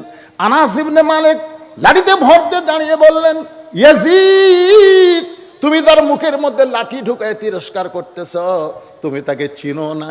যদি তাকে চিনতা তাহলে এই বেয়াদবি করার সাহস তুমি পাইতা না। আনাস বলতেছে, ইয়াজিদ রে, আমি একাধারে 10 বছর নবীর খাদেম ছিলাম। একাধারে কয় বছর? 10 বছর নবীর খেদমত করেছি। আমি একদিন দেখি নবী ঘরের মধ্যে নামাজ শুরু করলেন। নবী 5 ওয়াক্ত ফরজ নামাজ মসজিদে আদায় করতেন, আর নফল নামাজগুলো ঘরের মধ্যে হুজরাখানায় বেশি আদায় করতেন। আনাস বলতেছে আমি দাঁড়িয়ে আছি, নবী নামাজের মধ্যে শুরু করলেন। নবী যখন রুকু থেকে সিজদায় গেলেন, এমন সময় যে হোসেনের মুখের মধ্যে লাঠি ঢুকাইছো ওই হোসেন থেকে দৌড়ে এসে নানার পিঠের উপরে চড়ে বলতে, চল ঘোড়া চল, চল ঘোড়া চল। আমার নবী বিশ্ব নবী আছে নামাজের সিজদায়, আর হোসেন পিঠে চড়ে বলতে, চল ঘোড়া চল, চল ঘোড়া চল। নবী সিজদার মধ্যে থাকলেন। আমি আনাস আস্তে করে গিয়া হোসেনকে পিঠ থেকে যখন নবীর পিঠ থেকে নামাবার চাই, নবী নামাজের ভিতরে আমাকে এভাবে নিষেধ করলেন। আমি আনাস আবার জায়গা মতো দাঁড়িয়ে গেলাম। আমি দাঁড়িয়ে থাকলাম, কিছুক্ষণ পরে হোসেন বলতেছে, যে ঘোড়া চলে না সেই ঘোড়ার পিঠে চড়ে আমার লাভটা কি? হোসেন যখন ঘর থেকে বাইরে যায়, এমন সময় নবী সিজদা থেকে মাথা তুললেন। এক সময় সালাম ফিরে নামাজ শেষ করলেন। আমি নবীর সামনে হাঁটু গেড়ে বসে বললাম, ইয়া রাসূলুল্লাহ, হোসেন আপনাকে ঘোড়া খেললো, আপনার পিঠের ওপরে থাবা মারলো। আমি আপনার হোসেন পিঠ থেকে নামাবার চাইলাম, কিন্তু আপনি নামাজের মধ্যেই নিষেধ করলেন, কারণ কি? রাসূল বললেন, আনাস, হোসেন যখন আমাকে ঘোড়া খেলতেছিল, আমিও তখন হোসেনকে পিঠ থেকে নামাবার জন্য একটা হাত হোসেনের দিকে বাড়াই দিয়েছিলাম, যে হোসেনকে পিঠ আস্তে করে পিঠ থেকে নামাই দিয়ে আমি সেজদা থেকে মাথা তুলবো। কিন্তু নামাজের মালিক আল্লাহ ডাক দেওয়া, হাবিব, যে হোসেন আপনাকে ঘোড়া বানায় খেলতেছে, আপনি কি হোসেনকে চিনেন? আপনি যেমন ভালোবাসেন, আজকে শুনে নেন, আমি আল্লাহ তেমন ভালোবাসি। যতক্ষণ হোসেন আপনার পিঠের উপরে বসে থাকবে ততক্ষণ আপনি সেজদা থেকে মাথা তুলবেন না। আনাস কান্দেরে বলে, ইয়াজিদ রে, যেই হোসাইন নবীকে ঘোড়া বানায় নবীর পিঠে চড়ে বসে থাকলে আল্লাহর ভালো লাগে, সেই হোসেনের মুখের মধ্যে লাঠি ঢুকে তুমি তিরস্কার করতেছ। তুমি মনে করেছে তুমি জিতে গেছো। আমি নবীর সাহাবী আনাস বলতেছি, হোসাইন অমর হয়ে গেছে, হোসাইন মরে নাই। তুমি ইয়াজিদ অল্প দিনের মধ্যে নিঃশেষ হয়ে যাবে, তোমার নাম গন্ধ আর পৃথিবীতে থাকবে না। যদিও কেউ ইয়াজিদ বলে, ঘৃণা করে বলবে। মীর জাফর কোনোদিন মহব্বত করে কেউ বলে না, হাসিনা কিন্তু কেউ মহব্বত করে বলবে না। জোরে কোন কথা ঠিক কেনা? একটু মনোযোগ দেন। যদি কেউ বলে তাহলে ইয়াজিদ ঘৃণা করে বলবে। এই কথা বলার পরে মাত্র 5 বছর ইয়াজিদ ক্ষমতার চেয়ারে বসেছিলেন। এই ক্ষমতার চেয়ার থেকে এমনভাবে পচে গেলেন, কারণ যারা বাতিল তারা মরে যাওয়ার সঙ্গে সঙ্গে তারা দুনিয়া থেকে ফুরে যায়। তাদের নাম নিলেও মানুষ মহব্বত করে নেয় না, ঘৃণা করে নেয়। আর যারা হক, কুল জাল হক ও জাহাকাল বাতিল ইন্নাল বাতিলা কানা জাহুকা। হুসাইন রাদিয়াল্লাহর এই কারবালার শিক্ষা হলো, প্রয়োজন হলে হকের পক্ষে জীবন দিব, কিন্তু খামাকা 2 দিনের দুনিয়ার মোহে পড়ে বাতিলের সঙ্গে আপোষ করে বেঁচে থাকার কোনো লাভ নাই। মরা যখন লাগবে, মরা লাগবেই ভাইজান, যতই চেষ্টা করেন। মরা যখন লাগবে, তাহলে হোসেন রাদিয়াল্লাহর শহীদে কারবালা থেকে আমাদের শিক্ষা কি? প্রয়োজন হলে হকের পক্ষে আমরা জীবন দিব, কিন্তু বাতিলের সঙ্গে আপোষ করে আমাদের বেঁচে কোনো লাভ নাই, কারণ মরা লাগবেই। জোরে বলেন ঠিক কিনা? রাজত্ব চলবে কার? আর জোরে বলেন। বর্তমানে আল্লাহ কেমন আছে বাংলাদেশে? আমরা আল্লাহকে এই পর্যায়ে রাখবো না। আল্লাহকে আমরা সব জায়গায়, খালি মসজিদের মধ্যে না, সব জায়গায় আল কোরআনের আলো, সব জায়গায় জালো। আল্লাহ তাআলা এই শিক্ষা, এই কথা, এই আলোচনা, বক্তা শ্রোতা সবার জন্য কবুল করুক। সকলে বলে আল্লাহুম্মা আমিন। আস্তাগফিরুল্লাহ রব্বি মিন কুল্লি জামবি ওয়া তুবু ইলাইহি লা হাওলা ওয়ালা কুওয়াতা ইল্লা বিল্লাহিল আলিয়্যিল আযীম। আল্লাহুম্মা সাল্লি আলা মুহাম্মদ, আল্লাহুম্মা বারিক আলা মুহাম্মদ, আল্লাহুম্মা সাল্লি আলা সাইয়্যিদিনা শাফিনা নাবিয়িনা মাওলানা মুহাম্মদ ওয়া আলা আলিহি ওয়া আসহাবিহি ওয়া বারাক ওয়া সাল্লিম। যারা দাঁড়িয়ে আছেন বসেন।